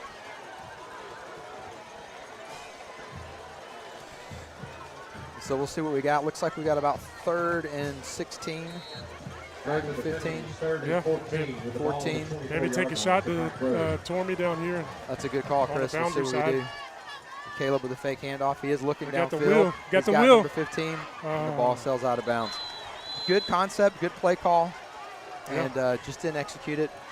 So we'll put the ball back in the hands of our defense pending a punt. And good drive. Hate to see that touchdown called back, but we saw the same thing happen with Wetumpka, and just happened to us. And so we'll see what our defense can do. Yeah, I mean, that was a good play call. You know, it's had Tormey run a short route, and then the wheel coming around, he got open. We just couldn't complete it. Mack with the punt. Great Land great right. That's a gathering. good roll. He's Yeah. actually going to catch it on the fly, and I saw a little bit of a seam there open up, Chris. Thankfully, 43 was able to hop on the tackle. Got pushed after the play. I guess the ref just decided not to pay attention to that. But good job by that young man of not responding. Mason Hussey on the tackle. Yep. Good job keeping his composure. He's doing a good job getting that snap back there and then covering too. He's done that twice tonight. Yeah, that's a great job. That's a great hustle by the young man. That was a great job by Matt gathering that snap up, getting it out quick. His really knee, good punt. that's a good call, Chris, because if his knee hits the ground there when he's holding the ball, that's where they get the ball from. So good job by Mack there. They've got the ball on their own 48, 1st and 10. I think we could use a turnover right here. That's a really good call. That would be great. 5's in motion. He's going to pitch it to the left. 11's taking it outside. Great tackle there on the end of the line of scrimmage. Couldn't quite make out the number who wrapped him up there. Nathan Rogers pitches to Number 4. Javarian Thrasher. Was that Marcus Jones? Marcus Jones. Before being tackled by number 4, Marcus Jones. Good tackle there that by was a Marcus great job Jones. because they've been capitalizing on some good box and space, and It looked he had like a that was blocker about to on open him. up. Yeah. Yes, he had a blocker on him, shed him, and made the tackle. That was a really good play by him. Great job. So that sets up 2nd and long with 10:48 to go in the 4th quarter. Again, Pike Road is up 29-24. We've got trip set here to the near side of the field. Rogers continues to play out of the shotgun. Ooh, that receiver moved down here. Oh, Nice. I think he might have heard some steps coming up behind him there. Is that DJ Tolliver, number 6? On Let's the go. coverage. One play to get him off the field. One play to get him off the field. It's a big third. Yeah, it looked like they got away with a little movement down here with the number 2 receiver when he didn't throw the flag, but that was a really good throw. It hit him right in the chest and dropped it. I just didn't complete it. Nathan Rogers continues to make good throws. He's shown his versatility tonight as both a runner and a thrower. And he's got his Wetumpka Indians now facing a 3rd and 9 as the Pike Road Patriots shift to the far side of the field. They've got twin receivers here on the near side. Rogers is going to send 6 in motion. And he's going to roll. Nice, Mac. Oh, Mac made a great play, but he was able to get it out to number 6. Don't think he quite picked up the first down. He got it. He did get it. That's close. Well, that's a great play by Mac. He was close. right there. And another great play by number 2, Nathan Rogers, to almost have a jump pass on the run to hitting his receiver in the flat. Good job by Mac. I Good think job you by don't have him. to measure that one now. Marcus Jones. It looks close. No, it's not. Yep. And the play results in a 1st down. And again, good pressure there by Mac. He did everything he could. And number 2, Nathan Rogers, just made a great play. So here we go. That's the 3rd time they've gone to that play. And I still think you had to measure that personally, but that was the 3rd time they've gone to that play, and that was the first time they completed it. Right. That's right. So 1st and 10. He's going to fake, counter, come back. Counter. And Bishop Singleton's right there in the middle. He's now going to go reverse field. And let's see if our DBs can chase him down. Looks like we bring him down about the 7-yard line. We've got a little bit of extracurricular activity going on down here. There is a flag on the field. Not sure what happened there. The result of the run is Wetumpka down about the 4-yard line. Quarterback scramble, but we're waiting the call on the field. Away from the play. Let's see what they got. He's definitely away from the play, whatever it was. Looks like we got a personal foul on the Patriots. It's going to be half the distance to the goal line, setting up a 1st down from inside the 5. Foul penalty is called against Pike Road. And ball, 1st and goal. That's going to put it real close. Nathan Rogers continues to pick up big chunks of play with his quarterback scrambles, going to one side of the field and then cutting and reversing field to the other. He's got his team down. Now it looks like we're on about the 2-yard line. We've got our heavy set in defense to see if we can force a goal line stand here. Imagine they're going to give it to number 5 and let him try to pound it real quick. That's exactly what they do. He takes it right up the middle, and our Didn't get defensive there. line's up Did to the not task. get there. Good job, guys. Number 5, Michael Dillard, with the run up the middle. For We Looks got like we've somebody down. Yeah, somebody down Can't for the tell who that Patriots. is. he was tackled on the play by number 7, Jalen Jarrett. Number 7, Jalen Jarrett on the tackle There there. is an injured player. We Is continue that to. Jalen? No, Jalen's No. walking off the field with the defense since we have a stop and play. It might be number 6. It might be DJ. Can't really tell. They're on the far side of the field. But unfortunately, it looks like he's in a good bit of pain there. Yeah, look, he was grabbing his left leg when he went down there. Yeah, training staff is tending to him. Oh, They yeah, got him he's up on his getting feet. up. It's Stephon. Yeah, Stephon. Yeah, it's unfortunate. Stephon's played a fantastic game tonight. He's been in the backfield all night long. Looks like he's hobbling there on a leg, favoring his The ankle. injured So player was Stephon Andrews. you hate to see that. Our training staff does such a good job with these young men. So they'll be evaluating him here on the sideline. And Chris, our line up the middle continues to stop those runs up the middle. You called it. That's the right play call there. Our guys were just up to the task there on first down. Yeah, I mean, you know, you want to give it to your big back and let him pound it in from 2 yards, and that's typically what's going to happen down there. But, you know, defensive line did a great job of pushing them back, reestablishing line of scrimmage, and Jalen Jarrett made a phenomenal play. I mean, he got off of his block, shut him, tackled him, spun him around, kept him away from the end zone. Twin set to the near side of the field. Rogers puts his back in motion. Oh, there's a fumble yes, on the ground. yes. Ball's on the ground. Did we recover the snap? Did we jump on that? Looks like there was There's a a flag pre-snap down. penalty. There's a flag down. Pre-snap penalty. I don't think that play counted. Oh, that's unfortunate. Oh, man. Bad snap. Mack was on it. You see the flag over here on the near sideline. I did not see that when the ball was snapped. So we're not sure what the result of the call is. We're waiting now.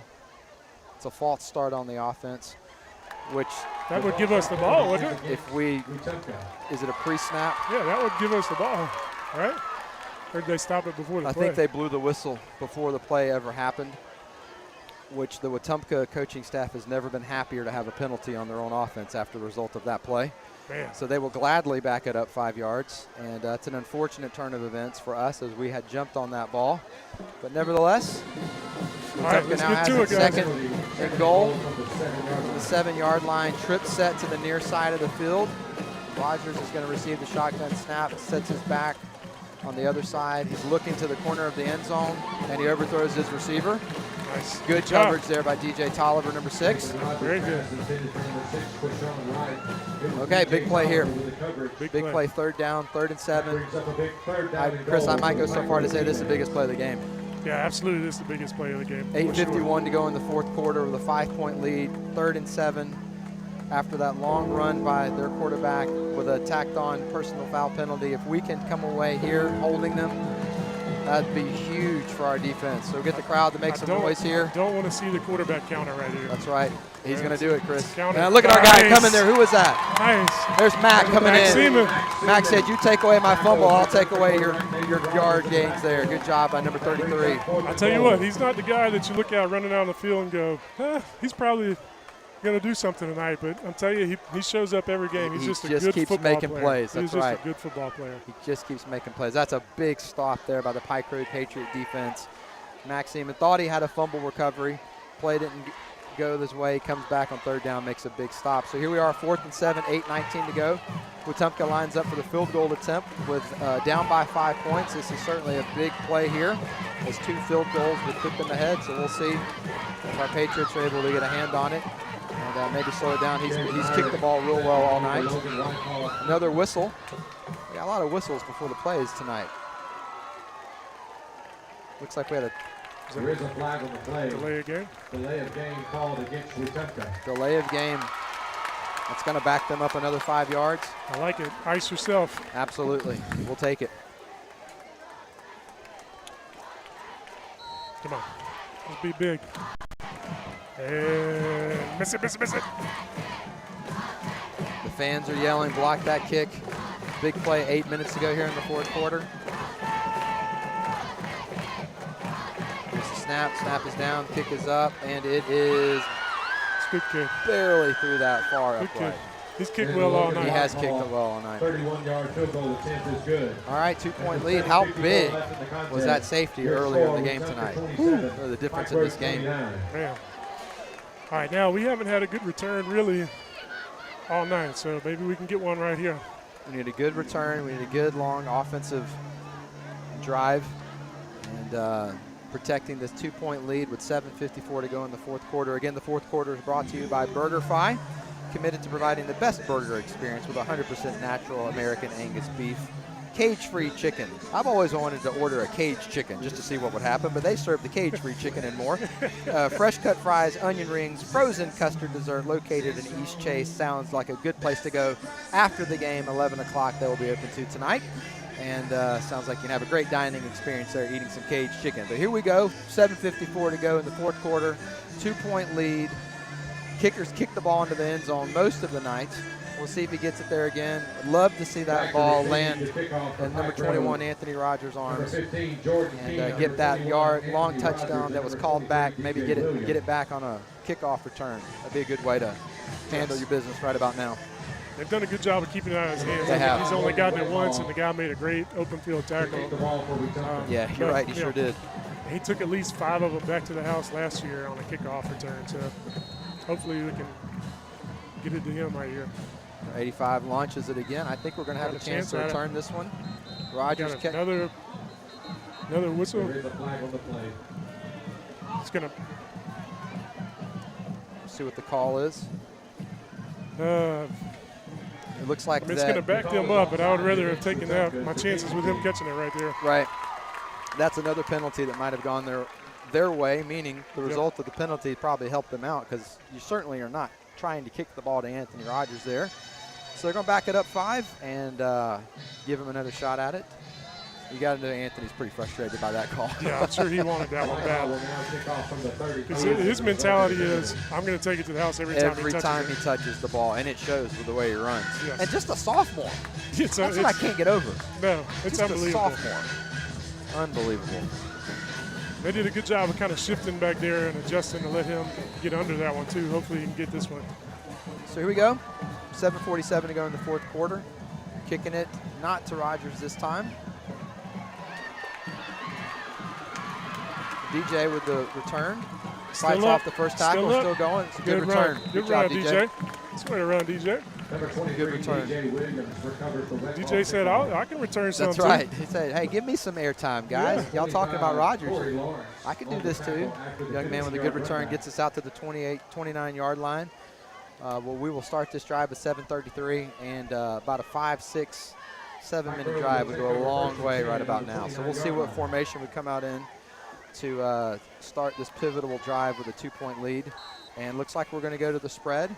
Chris, you've made a great point several times tonight that when we're in that bunch formation, a lot of the linemen have also been playing defense. Yep. That might factor a little bit into this call here. Handoff looks like to, I believe that was AT or DJ.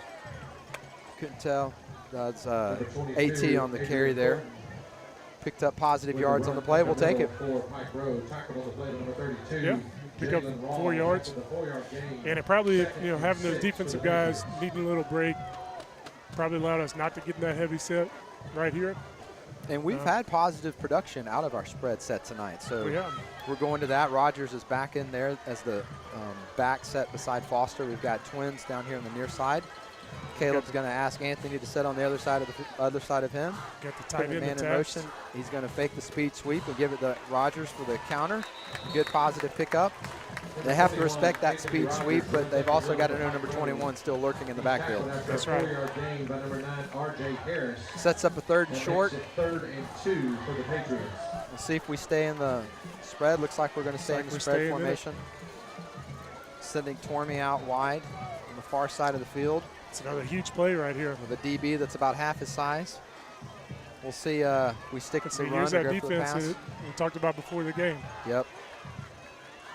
Their DJ broke the tackle at the line of scrimmage. Positive yards as he gets into the secondary. Nice. Takes it out to midfield. What a great run by DJ Williams. That's the gamble they're running with that defense. They're putting everybody up there. They're trying to put one more man than you have to block, which is going to guarantee them somebody coming free. But if you break through it, there's nobody behind them, really. You got two guys that can make a play. Direct snap to Anthony Rogers as he was set up there in the backfield. And strong run out to the near side of the field. Looks like we're going to pick up a yard or two. And on that play, Caleb went out wide, and Rogers just lined up there in the backfield, took the snap directly himself. Yeah, I like the call to hurry up, get on the ball, and snap it to him, let him get out of there. I think we just missed a block or two. Yeah, it's a good call in a situation like that, especially after a big play where you pick up a first down. Caleb's back and quarterback now with looks like a timeout on the field. Referee timeout. Great drive already. I mean, taking time off the clock, picking up the first down. And Chris, you called it there. I mean, once DJ breaks that tackle at the line of scrimmage, it's a minimum of 7 or 8 yards before somebody else can get to him. Yes, because if you based on what they're doing, if you have two receivers out, they have two DBs over them, and everybody else on their defense, they're putting 9 on the line. It almost looks like a punt block defense. It really did. I don't know if I've ever seen a defense line up in that formation against a spread offense. And it's not like something that they don't rely on. I've seen it in every game they've played. So it's again, we haven't seen that much because we forced them not to be able to do it in that tight G-line set. But they get into it a bunch in the last 2 games that I've seen. But if you can break through like we did, then you got a chance of making a big play. Chris, I'm so impressed that after showing production all evening with that bunch formation, here when the game's on the line, we're coming out and running the spread and being efficient with it and getting production. Yes. So here we go, 2nd and 9 with 5:28 to go on the clock. Foster receives it, and AT bounces outside and is taken down in the backfield. He had initial contact at the line of scrimmage, bumped it outside, and was still taken down in the backfield. Their linebackers are fast, sideline to sideline. They can really cover some yards, and we just saw that on full display there. Bringing up a 3rd and long, and we'll see what the Patriots have. Pivotal play here, 5 minutes on the clock. The clock is continuing to move. 3rd and 12 with a 5-point lead. I might call on number 21 here, Chris. Yeah, I still think we're kind of forced into this because of personnel. Look at that. Oh, DJ up the middle. Positive pickup. Didn't quite get enough for the first down. I mean, Chris, coach wouldn't possibly think about going for it here, would he? I don't know. On that side of the field, he's pretty aggressive. They're getting to the line of scrimmage. There's no huddle. Coach didn't take a lot of time to answer our question. No. And we could try, with 4, you want to try to draw them off, too. Okay. There's always that. Cheap one. Let's see if we get it. Oh, I think he just did. He did. The ref did not call it. It looks like to me that defensive lineman came across the line of scrimmage. Yeah. But we are not on the sideline, so he must not have. We're going to let the clock run down. There's 5 seconds left on the play clock as it continues to tick with the overall game clock. We call a timeout with 4:01 to go on the clock. Good idea. Yeah. Trying to pick up 5 yards there, get the first down. I thought they might have gotten it, but they didn't. But nevertheless, that drive took a lot of time off the clock. Here we sit 4th and 4. Is there still the option to go for it here, Chris, or are we punting it away? I think you got to punt it and try to flip the field on them and make them – because they've had a short field most of the second half here. That's exactly right. Which has been an advantage to them. So if we can flip the field and get a stop, that would be huge. And the further down we can get them towards the opposite end zone, then the better chance we have of stopping them. I like it. I certainly agree with that. And you make a great point that really for a lot of the evening they've been working with a short field. Yes. So with 4:01 to go in the game, 2-point lead, if we can back them up, that would be huge right here. Well, and again, personnel dictated, I think, some of that play call was going into the spread set, but it also allowed us to chew up some clock and also get those defensive guys a little bit of a breather, which they need at this point. And that's going to show up here when the defense comes back on the field. So Mack is back to punt the ball. Bounces the snap to him. He's able to scoop it up and still get the punt off. Hit the ground. Good. Get him right there. Great coverage by our punt team. Strip it. Boy, there's a flag on the play. Back here at the line of scrimmage, we'll see Oh my gosh. chop block called against the Patriots. I imagine they're going to make us punt that one again. Mac did a great job of scooping that snap off, getting the punt off. Our coverage team was fantastic, backing them up inside the 10, but unfortunately there was a penalty on the play. So with 3:47 to go in the game, we will line it up and kick it again, this time from a little further back. Let's see where the ball's marked. I didn't see what happened there. I just saw the flag after everybody had already run downfield. But, man, you talk about flipping the field. I mean, we had them down inside the 5. I mean, that's penalties are killers. Did exactly what we were trying to do there. I mean, Unfortunately. now we're putting the ball from the 30 line of scrimmage to 30 here. It's a huge difference. It is. Again, had him pinned inside the 10-yard line. After the 15-yard penalty. Yep, 15-yard penalty. Now the 30-yard line. All right, let's get a good snap and kick, and let's cover. Mac back to receive the snap. Good snap this time, clean. He gets Nice the punt off. Very good hang time. And we'll see if it takes a Nice good roll. Patriot bounce. Nice It does. roll, Look at that Mac. roll. Look at that roll. Great job. That's not Great a bad job. kick for a From linebacker. where he kicked that ball, for it to be down where it is, Chris, that's fantastic. That's To fantastic. the 22-yard line. Hey, linebacker, can you go punt for us real quick?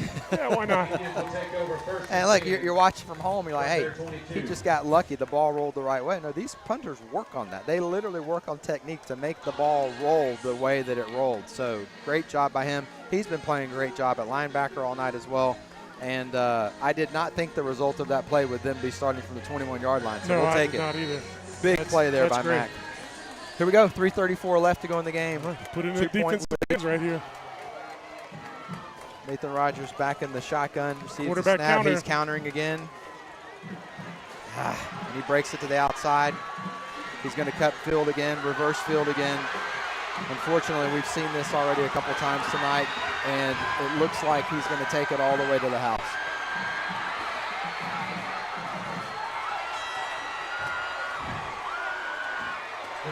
Well, it's kind of like the Rogers show tonight.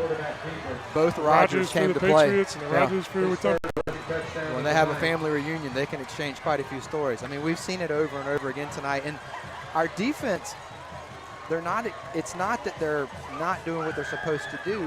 When a quarterback can reverse field that quickly, you're already pursuing him on one side of the field. He cuts it back to the other side of the field.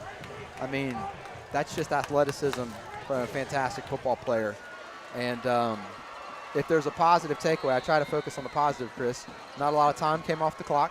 Yep. We still got 3:17 left to go. They've taken the lead, but there's still plenty of time left on the clock, and we'll see how the extra point goes here.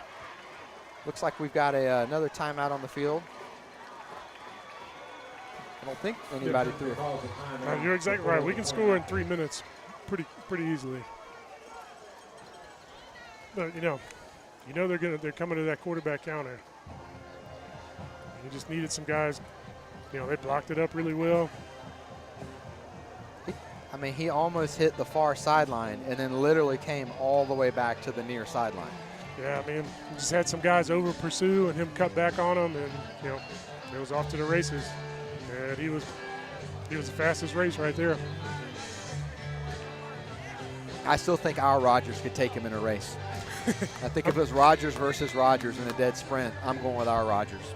Yeah, I'm going with fast. our Rodgers against anybody in anything. That's a good call, Chris. I'll take him against any. I mean, in his class, he's got to be the top-ranked running back in America, not just the state of Alabama, but he's being noticed by every major football program in America because as a sophomore, what he's continuing to do with his production. So they're going to go for 2 here. So they come out and they're I mean, spread. you get nothing out of an extra point, really. So we'll see if we're able to stop it here. We got another pre-snap penalty. Well, we know the referees are here tonight, that's for sure. Unfortunately, that was going to go against the Patriots. Offsides, must have had somebody lined up in the neutral zone. Going to bump it up a little bit and give them a few less yards to get these 2 points. Yeah, Trying to go up by 6 here. Yeah, so, I mean, the extra point doesn't really give you anything. If you get 2, you know, it's a 6-point game, and you can hope that after we score, we don't hit an extra point, and it's a tie ball game, but we need to stop them right here. It's either a way. big play right here. Rogers is joined in the backfield by 2 backs. Received the shotgun snap. It's on the ground. He falls on it. Good play there by the defense. All right. We could have used that last play. Okay, so the 2-point conversion fails. They have a 4-point lead. Wetumpka 33, Pike Road 29. 3 minutes, 17 seconds to go in the game. So here's the big question, Chris. What's the formation? 3:17 to go in the game. Do we go back to the bunch formation? Do we stick with the spread? You've made a really good point that sometimes personnel dictates that decision for you. So there may be some things with injuries or guys with cramping that may be making the coach's decision for them, but it'll be interesting to see what they do here. Well, to your point, the good news is they scored fast, so the defense wasn't out there a lot. So maybe they're fresh enough to kind of jump back in that, you know, heavy set that we've had success in. And we'll see. I mean, best case scenario, we just take them to the house right here. I like the way you're thinking. I like the way you're thinking. And we had Rogers catch that one that unfortunately they had to re-kick. So we'll see if he gets another shot here. Yeah, I'd be joined by DJ Williams to receive the kickoff. Yeah, they're going to try to pin it over to the other side of the field. So here we go. 85's launched him in the end zone all night. We'll see if we have an option to return this one. Is it going to go out of bounds? It is. Yes. Going out of bounds. That's a good break there for the Patriots. They're doing a good job all night getting those balls in the end zone. That's going to give us good field position to start this really important drive, to say the least. Yeah, that's what we need. Really right important drive, to say the least. So Patriots will come out with good field position. We'll see what offensive set we come out in, whether it's the spread or whether it's the bunch formation that we've gone to a number of times tonight.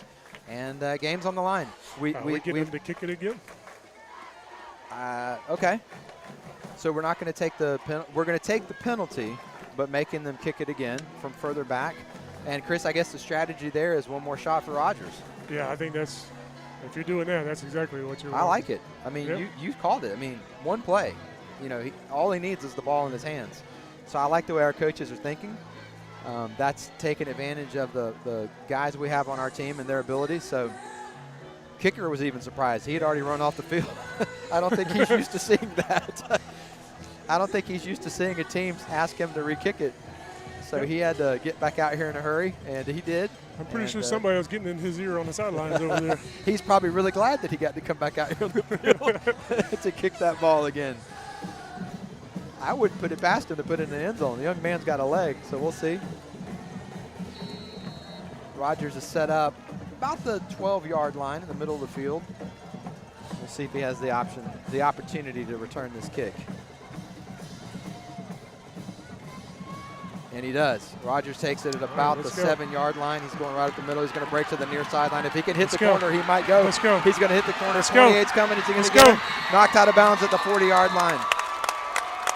Chris, you've been saying it all night. Just give him a shot and look at the field position. That's a huge play. What a great call by Coach Rigby to make them kick it again. Kick it again. Fooled us up here in the booth. But, Coach, great call. Give Anthony Rogers, your playmaker, an opportunity to make a play. It's exactly what he did. Great field position. Great field position. Looks like we're coming out in the spread. Okay. I like it. So we're going to start 3:06 to go on the clock. Down by 4. We're going empty, it looks like. Got a trip set to the far side of the field. Foster puts DJ in motion. DJ Williams. He's going to give it to him, and he's going to be taken down for a big loss.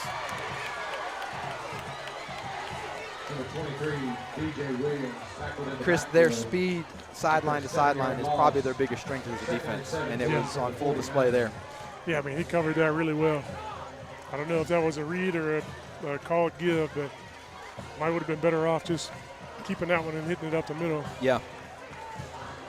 Well, what you're hoping for with a play like that is even if it results in a loss, it keeps them honest, maybe opens something back up in the middle. They've got to respect the speed sweep. So here it comes. We'll see if he hands it. Did we jump? Didn't see what happened there. Here's a flag on the play.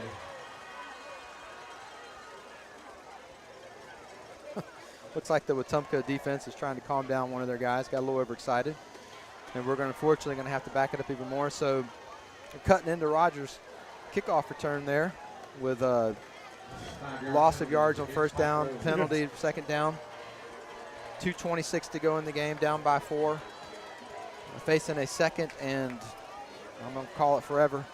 It's a lot of yardage to pick up. It's a lot of yardage. Foster's in the shotgun. We got trip set to the near side of the field. Let's make a big chunk play here. He's going to roll out to the near side. He's looking downfield and didn't quite get it there. Looks like our wideout had slipped. So it brings up. Looks like somebody ran the wrong route down there too. Just judging by what's going on. So you got a third and long, third down. 220. You're running 2 plays to pick up a lot of yards here because we're not punting the ball back. So we got to imagine that we're going to try to get a good chunk play here with a run to make that 4th down manageable. We'll see what coaches have. Of course, the other team knows that too. So you might always go a different direction, trying to catch them off guard. Rogers is going to come out of the backfield. We now have an empty backfield. Caleb Foster's going to drop back. Looks like a flag's on the play. We're going deep to Rogers, and he's caught it. He's down at the 21-yard line. There is a flag in the backfield. We'll have to wait on the call. Oh, my gosh. There is a flag on the play. It's an illegal shift against Pike. Illegal shift against the Patriots is going to take that gain back. Back us up.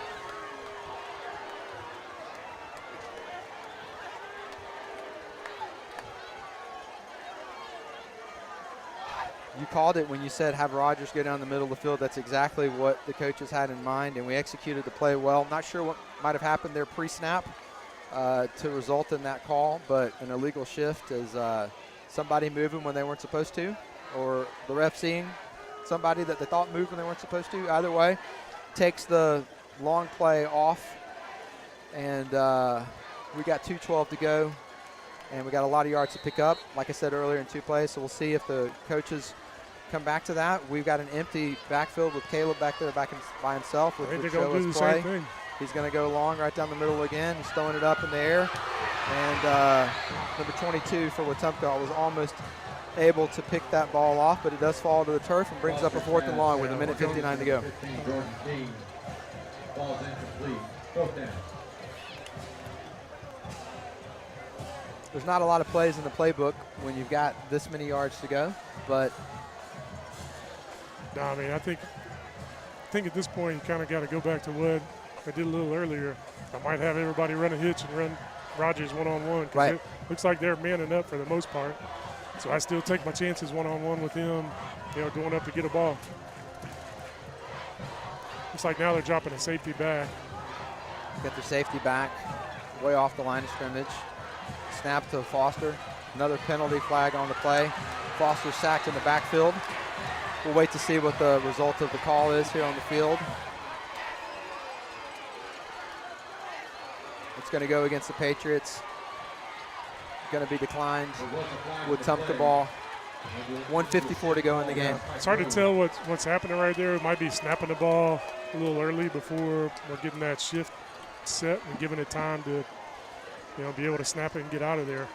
Can't snap it while he's moving forward.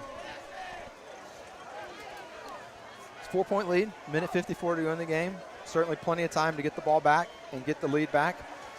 Defense is not going to back down. We've seen that all night from these guys. They're going to bring it. And really taking away these long runs by Rogers, our defense has not allowed them to sustain anything over the long haul. It just broke up these long plays on really broken plays. Yeah. That the quarterbacks just demonstrated incredible skill and reading the field and going from one sideline to the next. But none of that matters right now. All that matters right now is stopping these guys. 1:54 to left to go in the game. Nathan Rogers is in the shotgun set. He's going to receive the snap, and he's going to give it right up the middle, which we've been shutting that down all night as we continue to do there on first down. And quick timeout called by Coach Rigby and the Pike Patriots. Yeah, I mean, they're going to try to give it to their running back or quarterback and run the clock down. And, it'd be great to be able to strip the ball and see what happens. We got one timeout left after calling that Timeout, 1:50 to go in the game. 2nd and 12. Bad snap would be good right about now. You know, if we can stop him here, there will be enough time for us to get the ball back. Math was not my strong suit, but I'm pretty sure that we can work the math out here that if we can stop him from getting a first down, we can at least get the ball back with a shot here. But it's going to take our defense bowing up. They've been doing it all night when it comes to them trying to run the ball up the middle. We'll see if Wetumpka stays conservative, running the ball up the middle, or if they try to go for a big play here. First-year coach. Don't really know what his track record is in a situation like this, so it'll be interesting to see what we do. They've got 4 wide receivers to the near side of the field. Rogers sends his back in motion. He's going to give it to him right up the middle. And big Jalen Jarrett shuts that down right away, number 7 in the middle. The Patriots call their last timeout. 1:44 to go on the clock. Good stop. It's good to see Stephon Andrews back in the game making a tackle. Had to be helped off earlier this evening. Good to see him back out there. He's had a great game tonight. Yeah, he's playing really well. You know, we'll take one of them roller snaps right now. That scoop and score. Yeah, I'll take a scoop and score. Why not? Roll that snap back there, which that's the, you know, Chris, the spread offense, obviously, spread offense is run by just about everybody. But in these situations, the shotgun snap, I mean, it's risky.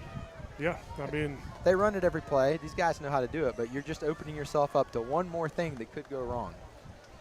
Yeah, I agree. I mean, it's, especially when you've seen them at least twice. They've rolled one back, if not 3 times tonight. So let's go. Bad snap. Go. Play of the night, 3rd and 9. Patriots have to have a stop here. Come out in the spread set. Rogers in the shotgun, as he's been the entire evening. Good snap. He's going to give it right up the middle. He's going to break a tackle at the line of scrimmage. He might have got enough for the first down. We'll have to see where it's marked. Jamarian Thrasher gets a 9-yard gain. Tackled on the play by number 25, Stephon Andrews. It's going to come down to the spot.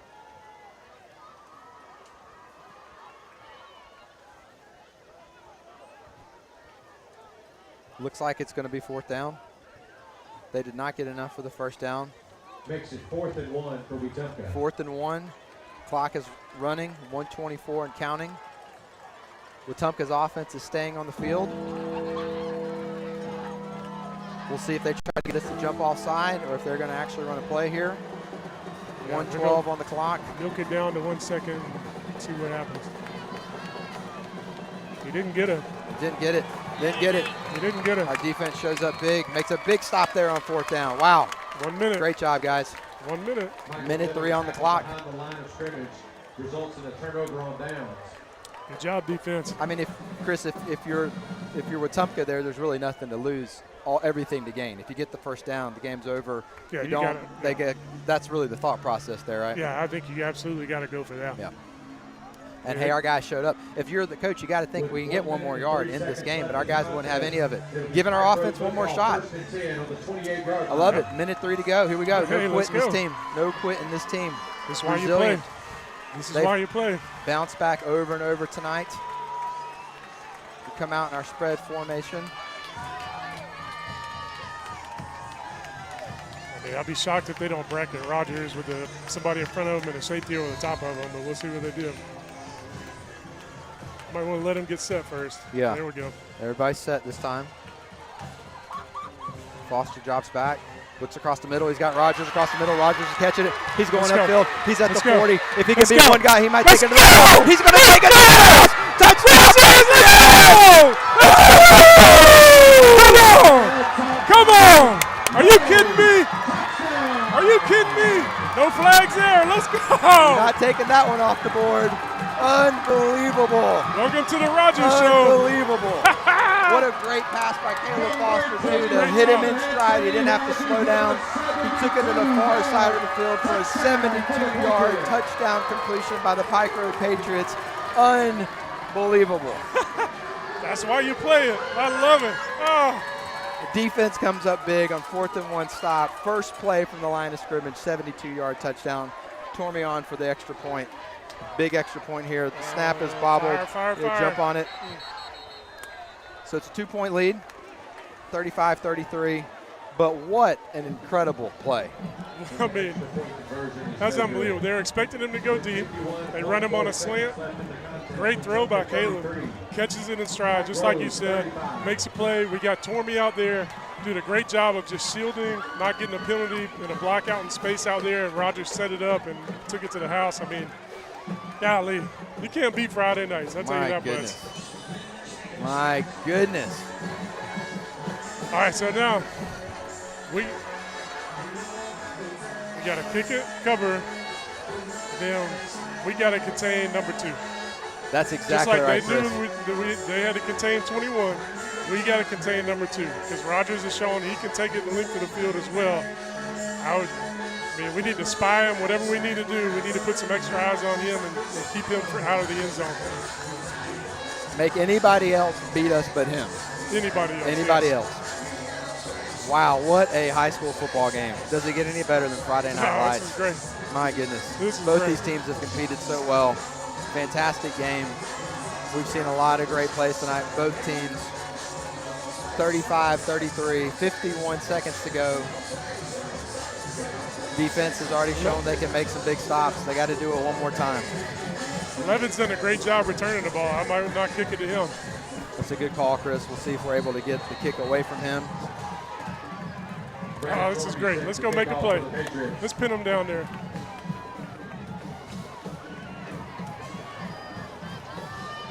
I think even with, there we go, stay outside. Tormey with the kick. 11's going to take it. Nice kick. About the 10-yard line. Wedge set up.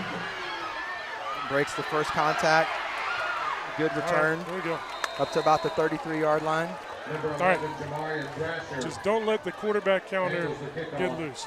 That's the first thing you got to protect against. They've been running it all night. He's been running it really well all night. We haven't defended it poorly. It's just once he gets to the second level, his speed takes over from there. Just like Anthony's speed just took over for us. It'll be Wetumpka football, 1st and 10. Here we go. From their 34-yard line. They got enough time to take a couple shots at their big receivers also. Right. They're going to bring 3 of them to the near side of the field, which means DJ is kind of on an island out there. Yeah, nothing behind you.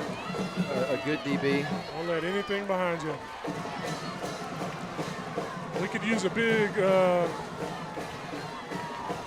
pass rush right here. Rogers is looking to that side of the field where DJ's there. DJ does a good job in coverage. Pick up maybe 3-4 yards. Rogers pass complete out of bounds. Live with that. Malik Owens. It's a 3-yard gain. 3-yard gain. 2nd and 7 for the Indians. Smart's checking in. Hopefully he's got over that cramp. He's full speed right now. He's very explosive. He can get back there. 39 seconds to go. Clock stopped as the receiver went out of bounds. We'll start on the snap of the ball. Quick pass right here and then take a shot. He's coming to the near side of the field. He's got 3 receivers. Look, we're in the backfield. We can take him down and be a sack. Yes! A great job. Is that Stephon Andrews? Stephon Andrews with another big play tonight. Great job. Fantastic. And that was a great job by Shamar. Won't get any credit for that, but he took 2 blockers and kept him from getting out to the outside. And Stephon did a great job closing. Fantastic that was great. job. Very good job. That sack is sponsored by Hawthorne, Atkinson, and Riddle. Wetumpka uses a timeout there, but what a fantastic play by Stephon Andrews. You know, I mean, going into the season, if you said, hey, with the inexperience on offense and the experience on defense that we have, you had a chance to put a game in the offense or defensive hands, which one would you want? Probably you would say defense coming into the season just because of the experience. So. And it certainly showed up on these first 2 plays of that drive. DJ having great coverage over there to force that ball out of bounds with a short gain, and then Stephon Andrews making a fantastic play there to sack the quarterback, forcing Wetumpka to use their last timeout, bringing up a 3rd and long. It's 3rd and 9, 29 seconds to go. With 29.1 seconds left. Does it get any better than this, Chris? I mean, come on. If it does, I don't know where. Come on. I mean, back and forth, hard-fought game coming down to the wire. We need to win this. It came down to the wire against Hillcrest. It'd be great for us to pull this one out. We need a good stop right here. Rogers takes the snap. He's Shamar's dropping back back. there. Shamar's back in there. the backfield pressuring him. Oh.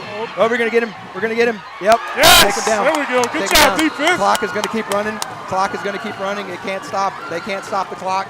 16 seconds, 15 seconds. They're going to have time for one more play if they can line up. Turn around. Fourth down. We got guy was off the field. We had 12 men on the field. 12 men on the 12 field. men were on the field when that ball was snapped. You got to see that over I there, thought ref. that was fourth down right there. Maybe I haven't been tracking downs correctly. That was fourth down. He spiked the ball on fourth down. Let's go. That was fourth down. They didn't have another play left, and he threw the ball into the dirt. That's it. Fourth down, spike the ball. They lost track of the downs. He spiked it on fourth down. And now we got the greatest play in football coming up right here. Well, you hate it for that young man. He's played a fantastic game, and I hope that doesn't stay with him because he's done a fantastic job tonight. Just lost track of the downs. Those things can happen, but our defense, Chris, put him in that situation. Absolutely. There's no timeouts left. He's trying to get his team set. He's doing everything we can, and unfortunately for that young man, mistake there, but he'll bounce back. But hey, let's focus on the Patriots here for a second. What a fantastic last 2 minutes of football to come back and break and get this long pass play from Rogers, get our defense back on the field again, ask them to make one more stop, and they answered the call. And here's the greatest play in football. It's a negative play on the charts, but that means you just got the W. And man, we needed that. We needed that in the biggest way, especially with the games that we've been playing and being close or being tight. It was great to see us pull this out like this. Absolutely. Victory O formation. Caleb's going to take the snap, drop to the knee, and that's going to do it for tonight, where your Pike Road Patriots are going to come out on top 35-33 for their first region win of the season against the Wetumpka Indians. Chris, what a great game. Oh, man, that was amazing. It really doesn't get any better than that. No, it doesn't. Good gracious. You got an explosive player over there making huge plays, explosive player, Anthony Rogers for us making huge plays. Defense stepping up when they really had to. That was everything you could want on a Friday night right there. If you weren't here, you missed it. What a great game. Wetumpka showed up. We knew that they would come back after that first half deficit. We knew they'd fight back in the second half. They did that. They took the lead. A lot of times a team that happens, they get discouraged, they feel sorry for themselves. Not Pike Road. They just fought right back and said, this game ain't over, we can still win it. And that's exactly what they did. We've been saying it the last 2 weeks, and it didn't go the way that we wanted, but we never quit, never stopped, kept playing to the end of the game. And I think, kind of what you talked about before we started the game, playing those two opponents early, they were really good, really tough opponents, gets you mentally and physically ready for a game like this, but there was no quit. That's right. Man, I'm so happy for those kids right now. They fought their tail off for 2 weeks, and it didn't go their way, and it's easy to kind of get beat down when the ball doesn't go your way and you don't get to win, especially when you're accustomed to winning. And to see them fight like that and come back and win it, I couldn't be more proud of them. Love seeing Stephon Andrews down there get fired up. That young man had to come out of the game injured, came back and made some huge plays there at the end of the game. He's hurting right now, but he came back out there for his teammates and showed out. Good to see him get to celebrate and have some fun with his teammates. Both teams congratulating each other. Both teams know what they just did. They understand the opponent they just played. Great teams. They see that. They respect each other. Wetumpka's going to have a fantastic season. Chris, I saw a lot of good football players on their team tonight. Absolutely. They came in 2-0 against two 7A opponents, and that was a great game. Both teams gave each other everything that they wanted and then some. That's ain't a better way to start out region play. So we'll get the stats for Anthony Rogers at some point, but he not only had the rushing stats tonight, he also had the receiving stats with that long touchdown reception there at the end of the game. What a football player. I guess really the only thing left to do is go eat a hash brown bowl at Waffle House, and then everybody's supposed to be partying at Richard White's house, I believe. Yep, yeah. I don't know if we've given out that address yet, but, Waffle House at Pike Road, fantastic establishment. BurgerFi, fantastic establishment. What more do you want? I'm going to sleep, but everybody enjoy Richard's house. That's great. That's great. Well, we want to thank our sponsors for tonight's game again, Vaughn Forest Church, Brantley Bank, Pike Road Quarterback Club, Southern Orthopedic Surgeons, Pike Road Patriot Fund, Hawthorne, Atkinson and Riddle, Gunther Financial, the law offices of Vickers and White, and Dogwood Media Solutions. Well, Chris, season marches on. Big win tonight. These young men are going to enjoy this. Coaches are going to be watching film tomorrow morning. That's right. The march continues. And a little unique, this next game will actually be on a Thursday night instead of a typical Friday night. That's right. We're going to be playing at the Crampton Bowl here in Montgomery, 7 o'clock Thursday night against Sidney Lanier High School. And I'm sure there'll be a great turnout, both from Sidney Lanier as well as Pike Road for that game Thursday evening. Yep, we got a short week, so we got to kind of turn around and, like you said, get the game plans together quickly, get the kids up to speed on the game plan, and be ready. You know, everything is bumped up today, so be ready to play on Thursday. Hopefully we can get healthy and be ready to go Thursday night for another region game. Hopefully, you know, we lost the first two, but right now we're undefeated in region play. We want to keep it that way because that's what matters. You see the young men celebrating over here on the sideline in front of the student section with the cheerleaders. One of the things I love about our school, Chris, is just the support that these kids give each other. They don't leave the bleachers during the halftime show. They cheer on their buddies in the band. They cheer on their buddies that play ball. And these are student athletes. You know, they're in class every day with the same kids that are up here in the student section as the Pike Road Patriot song is now being played by the band. And you know this has got to feel good for those guys out there. Man, that's you can't beat it. You can't beat that right there. They earned that one. But you know, to come out against a good team and come back from being down late in the game, I mean, that is huge. That is huge. Great job on the coaching staff. Great job on the kids. I mean, everybody involved. While they finish playing the fight song there, let me just say thank you one more time to Brian Harris, our engineer, Chad Boak, camera operator extraordinaire, and all of the team at Dogwood that makes this possible. Richard, hey, man, Richard let everybody down. This has thanks been for fun. You jumping in here. Hey, Richard does an awesome job. I was grateful to have the opportunity to fill in for him. He'll be back next week doing a fantastic job. Chris, you do a fantastic job each week. Grateful for how you support this team. And what a night. So great game tonight. Again, if you live here locally, we'd love to have you come out and support the Patriots Thursday night in the Crampton Bowl. If for whatever reason you're not able to be there in person, you can join us here, Pike Road Live. Coach's show will be released one day earlier this week because of the Thursday night kickoff, so you can be looking for that as well. So for Chris Myers and for Brian Harris and for Chad Boak, this is Adam Bishop saying thank you for joining us tonight. Where the Patriots, again, are victorious over Wetumpka High School, 35-33. Thank you for joining us. Go Patriots. Go Patriots.